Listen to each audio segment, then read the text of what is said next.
ಈ ದೇಶದ ಮುಕ್ಕಾಲು ಪಾಲು ಜನರ ದೇಸಿ ಜ್ಞಾನ ಸಂಪತ್ತನ್ನೇ ಅವಮಾನಿಸಿದಂತೆ ಅಂತ ಹೇಳ್ತಾರೆ. ಅವರನ್ನು ಹೊರಗಡೆ ಇಟ್ಟರೆ ನಿಜವಾಗ್ಲೂ ಕೂಡ ಅವರನ್ನು ಅವಮಾನಿಸಿದಂತೆ. ಅಲ್ಲ ರೀ, ನಿನ್ನ ಧರ್ಮ ಶ್ರೇಷ್ಠ ಇರ್ಬೋದು, ಆದರೆ ಧರ್ಮದ ಹೆಸರಿನಲ್ಲಿ ಇನ್ನೊಬ್ಬ ಮನುಷ್ಯನನ್ನ ಕೊಲ್ಲೋದು ಅದು ಹೇಗೆ ಧರ್ಮ ಆಗುತ್ತೆ ಅನ್ನುವಂಥ ತಿಳುವಳಿಕೆಯನ್ನು ತರಲಿಲ್ಲ. ನನ್ನ ರಾಷ್ಟ್ರಕ್ಕೋಸ್ಕರ, ನನ್ನ ಧರ್ಮಕ್ಕೋಸ್ಕರ, ನನ್ನ ಜಾತಿಗೋಸ್ಕರ ಹೋರಾಟ ಮಾಡಿದೆ, ಅವನನ್ನ ಕೊಂದೆ ಅಂತಂದ್ರೆ ಅದು ನ್ಯಾಯಸಮ್ಮತವಾಗೋಗುತ್ತೆ.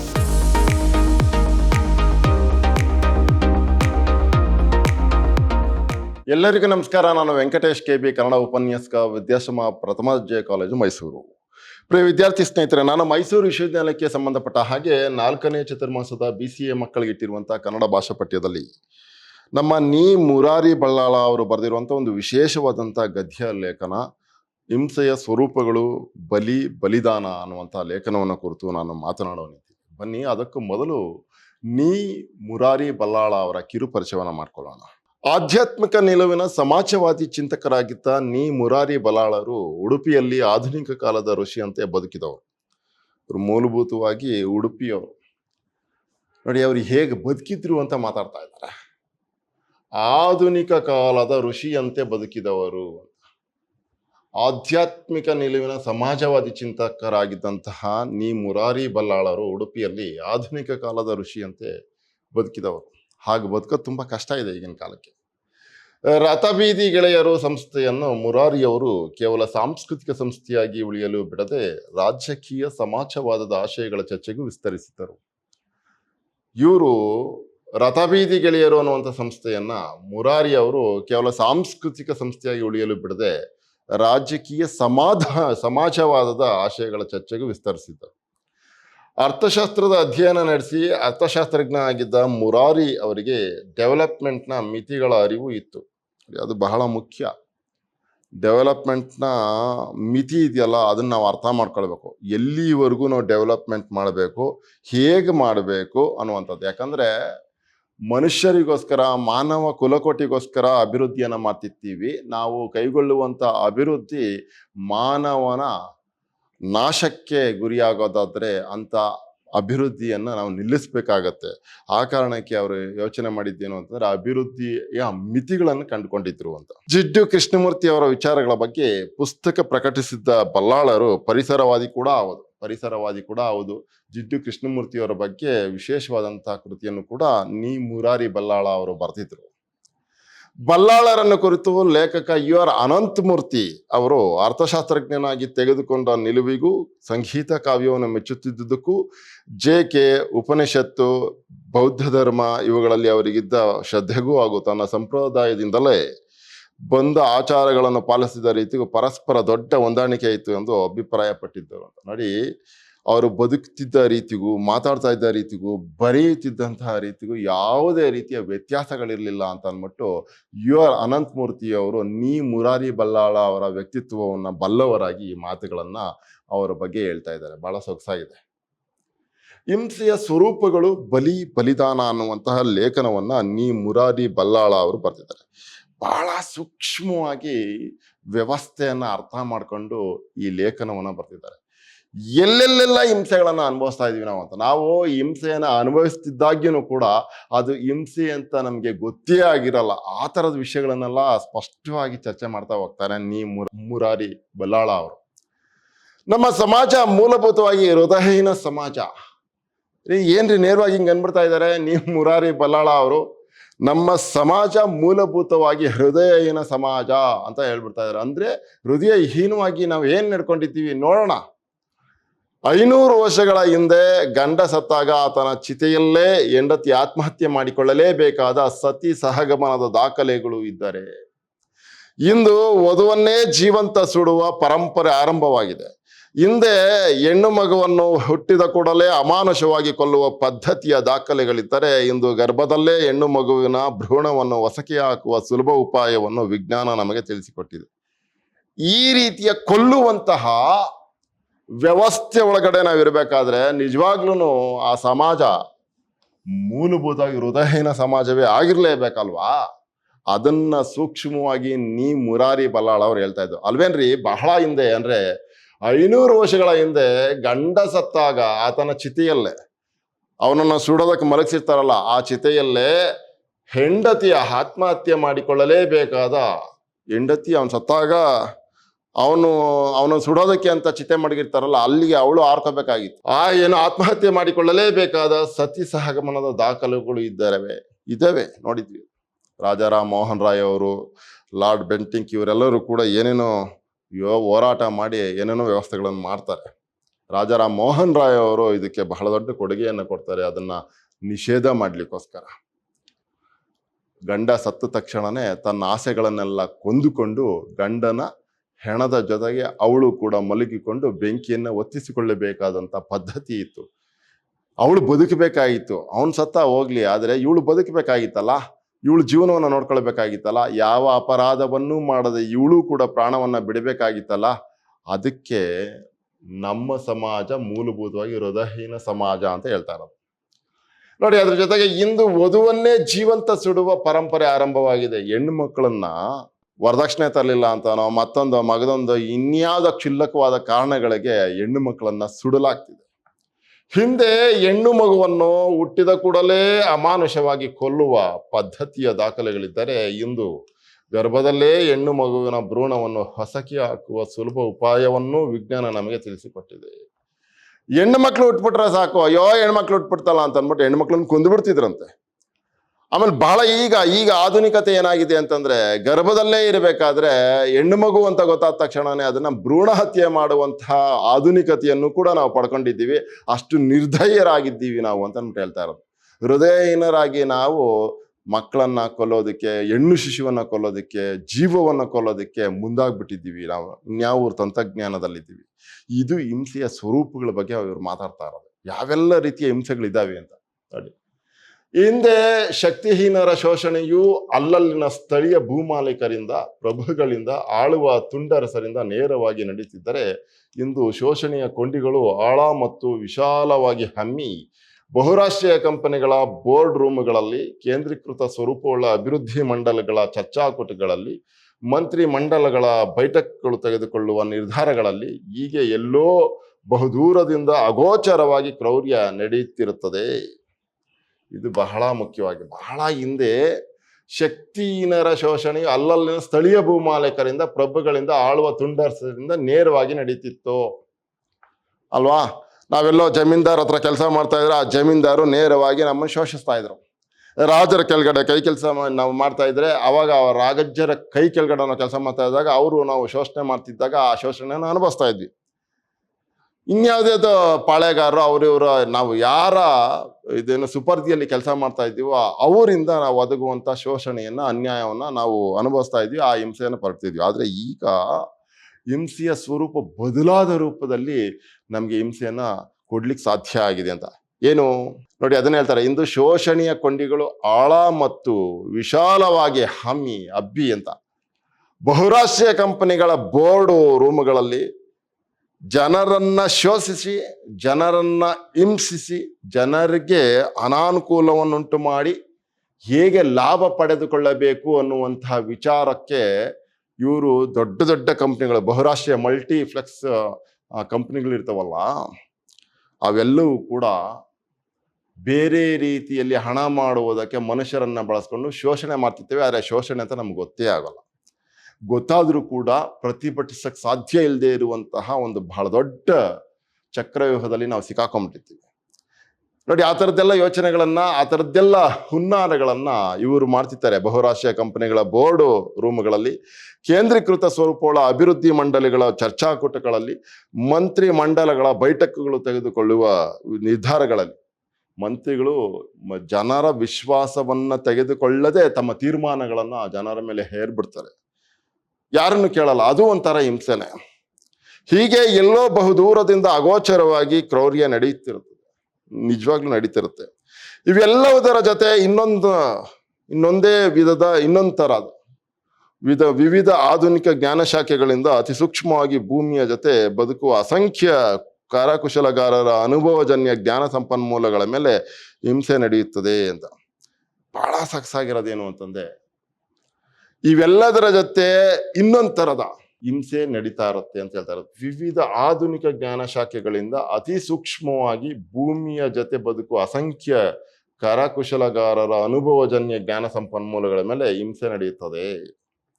ಏನಿದ್ರ ಅರ್ಥ ನೋಡ್ರಿ, ಮೂಲಭೂತವಾಗಿ ಭಾರತ ಹಳ್ಳಿಗಳ ದೇಶ. ಹಳ್ಳಿಗಳಲ್ಲಿ ಅವ್ರದ್ದೇ ಆದಂತ ಕುಲ ಕಸುಬುಗಳೆಲ್ಲ ಇರ್ತವೆ, ಕರಕುಶಲ ಕಸುಬುಗಳನ್ನೆಲ್ಲ ಅವರು ಕಲ್ತ್ಕೊಂಡಿರ್ತಾರೆ.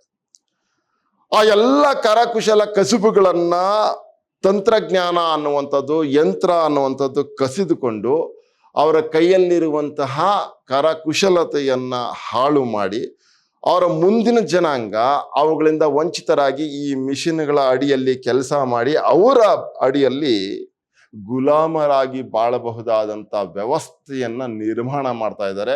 ಅದು ನಮಗೆ ಗೊತ್ತಿಲ್ಲದೆ ಆಗ್ತಾ ಇರುವಂತ ಹಿಂಸೆ. ಅದಕ್ಕೆ ನಾವು ಒಗ್ಗೋಗಿದ್ದೀವಿ. ಅದನ್ನ ನಾವು ಅಪ್ಡೇಟೆಡ್ ಡೆವಲಪ್ಮೆಂಟ್ ಅಂತ ಅಂದ್ಬಿಟ್ಟು ಕರ್ಕೊಳ್ತಾ ಇದ್ದೀವಿ. ಅದು ಬಹಳ ದೊಡ್ಡ ದುರಂತ ಅಂತ ಅಂದ್ಬಿಟ್ಟು ಮಾತಾಡ್ತಾ ಇರೋದು.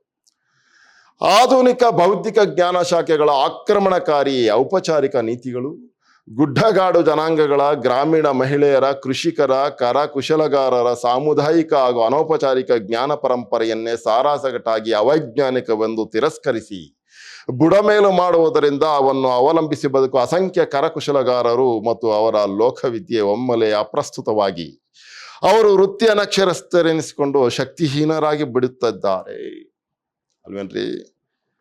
ನೋಡಿ, ಆಧುನಿಕ ಬೌದ್ಧಿಕ ಜ್ಞಾನ ಶಾಖೆಗಳ ಆಕ್ರಮಣಕಾರಿ, ಆಧುನಿಕ ಬೌದ್ಧಿಕ ಜ್ಞಾನ ಶಾಖೆಗಳ ಆಕ್ರಮಣಕಾರಿ. ಈಗ ಬಟ್ಟೆಯನ್ನ ನೇಯ್ತಾ ಇದ್ದಾರೆ.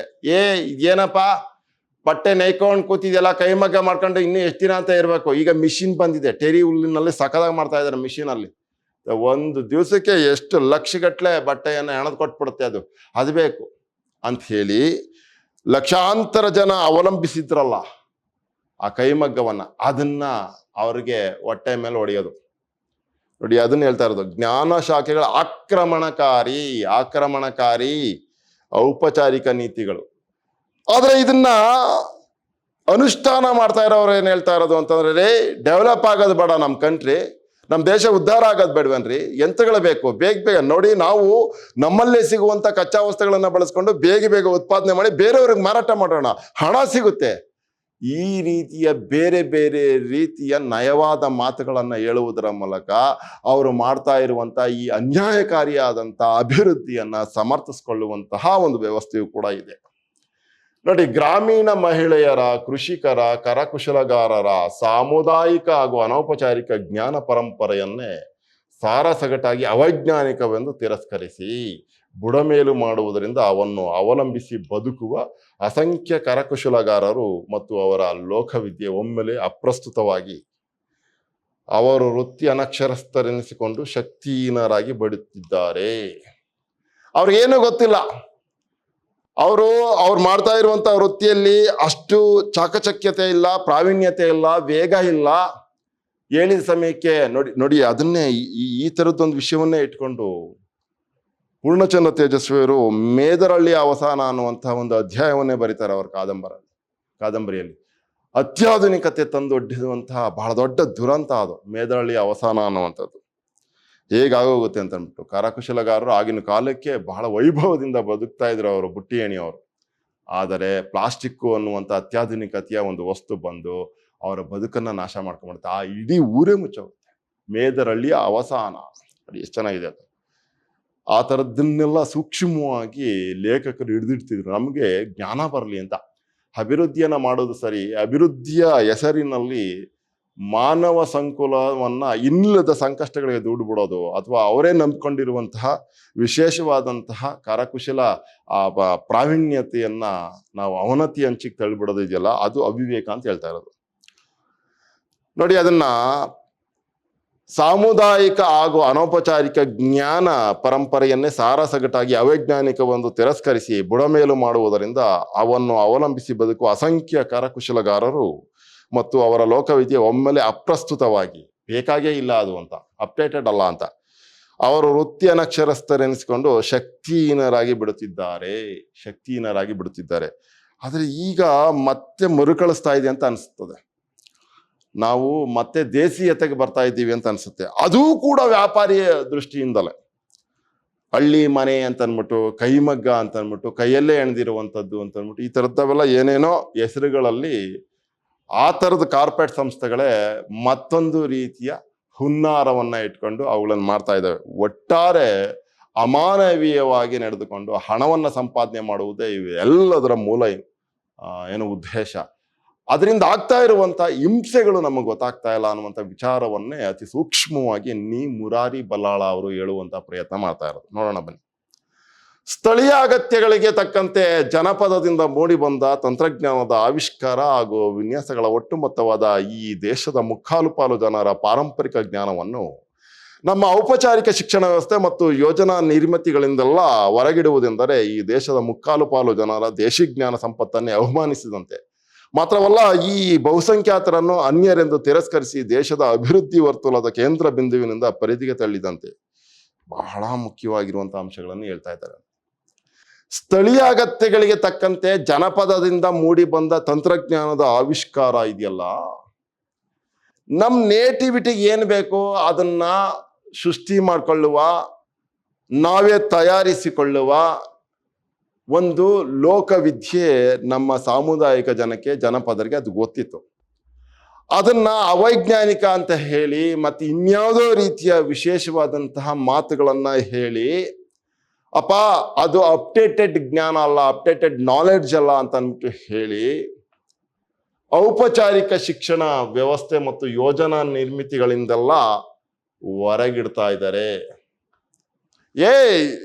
ಇದು ಇಲ್ಲಿಗೆ ಸಂಬಂಧಪಟ್ಟಿದ್ದಲ್ಲಪ್ಪ ಅಂತ. ಆದ್ರೆ ಹಾಗೆ ನೋಡಕ್ ಹೋದ್ರೆ ಅವರೆಲ್ಲ ಮಾಡ್ತಾ ಇದ್ದಿದ್ದು ಬಹಳ ಹಿಂದೆ ನಮ್ಮ ಪೂರ್ವಿಕರು ಮಾಡ್ತಾ ಇದ್ದಂತಹ ಕರಕುಶಲ ಮೇಳಗಳಿದ್ವಲ್ಲ, ಕರಕುಶಲವಾದಂತಹ ವೃತ್ತಿಗಳಿದ್ವಲ್ಲ, ಆ ಎಲ್ಲ ವೃತ್ತಿಗಳು ಇಂದಿಗೂ ಯಾವತ್ತಿಗೂ ಅನಿವಾರ್ಯವಾದವೆ. ಆಮೇಲೆ ಅವುಗಳಿಂದ ಇನ್ನೊಬ್ಬರಿಗೆ ಏನು ತೊಂದರೆ ಆಗ್ತಾ ಇರ್ಲಿಲ್ಲ, ಪ್ರಕೃತಿಗೆ ಹಾನಿ ಆಗ್ತಾ ಇರ್ಲಿಲ್ಲ. ಈ ತರದನ್ನೆಲ್ಲ ತಿಳುವಳಿಕೆ ಇಟ್ಕೊಂಡು ನಮ್ಮ ಪೂರ್ವಿಕರು ಅದನ್ನೆಲ್ಲ ಮಾಡ್ತಿದ್ರು. ಆದ್ರೆ ಈಗ ತಂತ್ರಜ್ಞಾನದಿಂದ ಅವುಗಳನ್ನೆಲ್ಲ ಮಾಡ್ತಾ ಇರೋದ್ರಿಂದ ಪ್ರಕೃತಿಗೆ ಬಹಳ ದೊಡ್ಡ ಪರಿಣಾಮ ಬೀರ್ತಾ ಇದೆ, ವ್ಯತಿರಿಕ್ತವಾದಂಥ ಪರಿಣಾಮ ಬೀರ್ತಾ ಇರೋದು. ಆ ಕಾರಣಕ್ಕೆ ನೀವು ಅಪ್ಡೇಟ್ ಆಗಿಲ್ಲ, ನೀವು ಮಾಡ್ತಾ ಇರೋದು, ನೀವು ಉತ್ಪಾದನೆ ಮಾಡ್ತಾ ಇರೋ ರೀತಿ ವಿನ್ಯಾಸಗಳು ಸರಿ ಇಲ್ಲ ಅಂತ ಹೇಳಿ ಒಂದು ರೀತಿ ಅನಕ್ಷರಸ್ಥವಾದಂತಹ ಬೆಳವಣಿಗೆ ನಿಮ್ದು ಅಂತ ಹೇಳಿ, ಆ ಕಾರಣಕ್ಕೆ ಇಲ್ಲಿಟ್ರೇಟ್ ಡೆವಲಪ್ಮೆಂಟ್ ನಿಮ್ದು ಅಂತ ಹೇಳಿ ಅವರನ್ನ ದೂರ ಇಡೋದಿದೆಯಲ್ಲ, ಅದು ಯಾಕಂದ್ರೆ ಈ ಬಹುಸಂಖ್ಯಾತ ಅದೇ ನಂಬಿಕೊಂಡಿರುವಂತಹ ಜನರು ಇರಬೇಕಾದ್ರೆ ಅವರನ್ನ ದೂರ ಇಡೋದು ಅಂದ್ರೆ ಏನು? ಈ ದೇಶದ ಮುಕ್ಕಾಲು ಪಾಲು ಜನರ ದೇಸಿ ಜ್ಞಾನ ಸಂಪತ್ತನ್ನೇ ಅವಮಾನಿಸಿದಂತೆ ಅಂತ ಹೇಳ್ತಾರೆ. ಅವರನ್ನು ಹೊರಗಡೆ ಇಟ್ಟರೆ ನಿಜವಾಗ್ಲೂ ಕೂಡ ಅವರನ್ನು ಅವಮಾನಿಸಿದಂತೆ. ಮಾತ್ರವಲ್ಲ, ಈ ಬಹುಸಂಖ್ಯಾತರನ್ನು ಅನ್ಯರೆಂದು ತಿರಸ್ಕರಿಸಿ ದೇಶದ ಅಭಿವೃದ್ಧಿ ವರ್ತುಲದ ಕೇಂದ್ರ ಬಿಂದುವಿನಿಂದ ಪರಿಧಿಗೆ ತಳ್ಳಿದಂತೆ ಅಂತ, ಕೊನೆತ ಅಂಚಿಗೆ ತಳ್ಳಿಬಿಟ್ಟಿದ್ದು ಅಂತ. ಜನಸಾಮಾನ್ಯರ ದುಡಿಮೆ ಮತ್ತು ವೈವಿಧ್ಯಮಯ ವೃತ್ತಿ ಕೌಶಲ್ಯಗಳ ನೆಲಗಟ್ಟಿನ ಮೇಲೆಯೇ ನಿಂತಿರುವ ಆಧುನಿಕ ಸಮಾಜವು ಈ ಬಹುಸಂಖ್ಯಾತರನ್ನು ಅನಕ್ಷರಸ್ಥರು, ಪೆದ್ದರು ಎಂದು ಕರೆದು ಬದುಕಿಗೆ ಅವಶ್ಯವಾದ ಕನಿಷ್ಠ ಸೌಲಭ್ಯಗಳನ್ನು ಒದಗಿಸುವಲ್ಲಿ ಮುತುವರ್ಜಿ ತೋರಿಸದೆ ವಂಚಿಸುವುದು ಇಂದಿನ ಅಭಿವೃದ್ಧಿ ನೀತಿಯ ಅತ್ಯಂತ ಹೀನ ಕ್ರೌರ್ಯವಾಗಿದೆ. ಅದನ್ನ ಹೇಳ್ತಾ ಇರೋದು. ಏನಂತ ಹೇಳ್ತಾರೆ? ಜನಸಾಮಾನ್ಯರ ದುಡಿಮೆ ಮತ್ತು ವೈವಿಧ್ಯಮಯ ವೃತ್ತಿ ಕೌಶಲ್ಯಗಳ ನೆಲಗಟ್ಟಿನ ಮೇಲೆಯೇ ನಿಂತಿರುವ ಆಧುನಿಕ ಸಮಾಜವು ಅವರು ಹಾಕೊಟ್ಟಿರುವಂತಹ ಬೇಸ್ಮೆಂಟ್ ಮೇಲೆ ಅವರು ಬೇರೆ ಏನನ್ನೋ ಅಪ್ಡೇಟೆಡ್ ಆಗಿ ಮಾಡ್ತಾ ಇದ್ದಾರೆ. ಅದನ್ನೆಲ್ಲ ಪರಿಗಣನೆಗೆ ತೆಗೆದುಕೊಳ್ಳದೆ ಅವರನ್ನ ಮೂಲೆ ಗುಂಪು ಮಾಡಿ ಆ ಬಹುಸಂಖ್ಯಾತರನ್ನ ಅನಕ್ಷರಸ್ಥರು, ಪೆದ್ರು ಅಂತೇಳಿ ಕರೆದು ಇವರು ಲಾಭ ಮಾಡ್ಕೊಳ್ಳೋದಕ್ಕೋಸ್ಕರ ಬೇರೆ ರೀತಿಯ ಹುನ್ನಾರಗಳನ್ನ ಮಾಡ್ತಾ ಇದ್ದಾರಲ್ಲ. ಆಮೇಲೆ ಹಾಗೆ ಅವರನ್ನ ಆ ಕಡೆ ತಳ್ಳಿರೋರಿಗೆ ಕನಿಷ್ಠ ಸೌಲಭ್ಯಗಳನ್ನು ಒದಗಿಸಿಕೊಡದೆ ಅವರನ್ನ ಅನುಕೂಲಗಳಿಂದ ವಂಚಿತರನ್ನಾಗಿ ಮಾಡ್ತಾ ಇದ್ದಾರಲ್ಲ, ಅದು ಕೂಡ ಒಂದು ರೀತಿಯಲ್ಲಿ ಕ್ರೌರ್ಯ ಅಂತ ಅಂದ್ಬಿಟ್ಟು ಮಾತಾಡ್ತಾ ಇರೋದು. ಆ ತರದ ಕ್ರೌರ್ಯವನ್ನು ಮಾಡಬಾರದು ಅಂತ. ಜನಸಾಮಾನ್ಯರ ದುಡಿಮೆ ಮತ್ತು ವೈವಿಧ್ಯಮಯ ವೃತ್ತಿ ಕೌಶಲ್ಯಗಳ ನೆಲಗಟ್ಟಿನ ಮೇಲೆಯೇ ನಿಂತಿರುವ ಆಧುನಿಕ ಸಮಾಜವು ಈ ಬಹುಸಂಖ್ಯಾತರ ಅನಕ್ಷರಸ್ಥರು, ಪೆದ್ದರು ಎಂದು ಕರೆದು ಬದುಕಿಗೆ ಅವಶ್ಯವಾದ ಕನಿಷ್ಠ ಸೌಲಭ್ಯಗಳನ್ನು ಒದಗಿಸುವಲ್ಲಿ ಮುತುವರ್ಜಿ ತೋರಿಸದೆ ವಂಚಿಸುವುದು ಇಂದಿನ ಅಭಿವೃದ್ಧಿ ನೀತಿಯ ಅತ್ಯಂತ ಹೀನ ಕ್ರೌರ್ಯವಾಗಿದೆ, ಅತ್ಯಂತ ಹೀನವಾದಂಥ ಕ್ರೌರ್ಯ ಆಗಿದೆ ಅಂತ ಅಂದ್ಬಿಟ್ಟು ಹೇಳ್ತಾರೆ.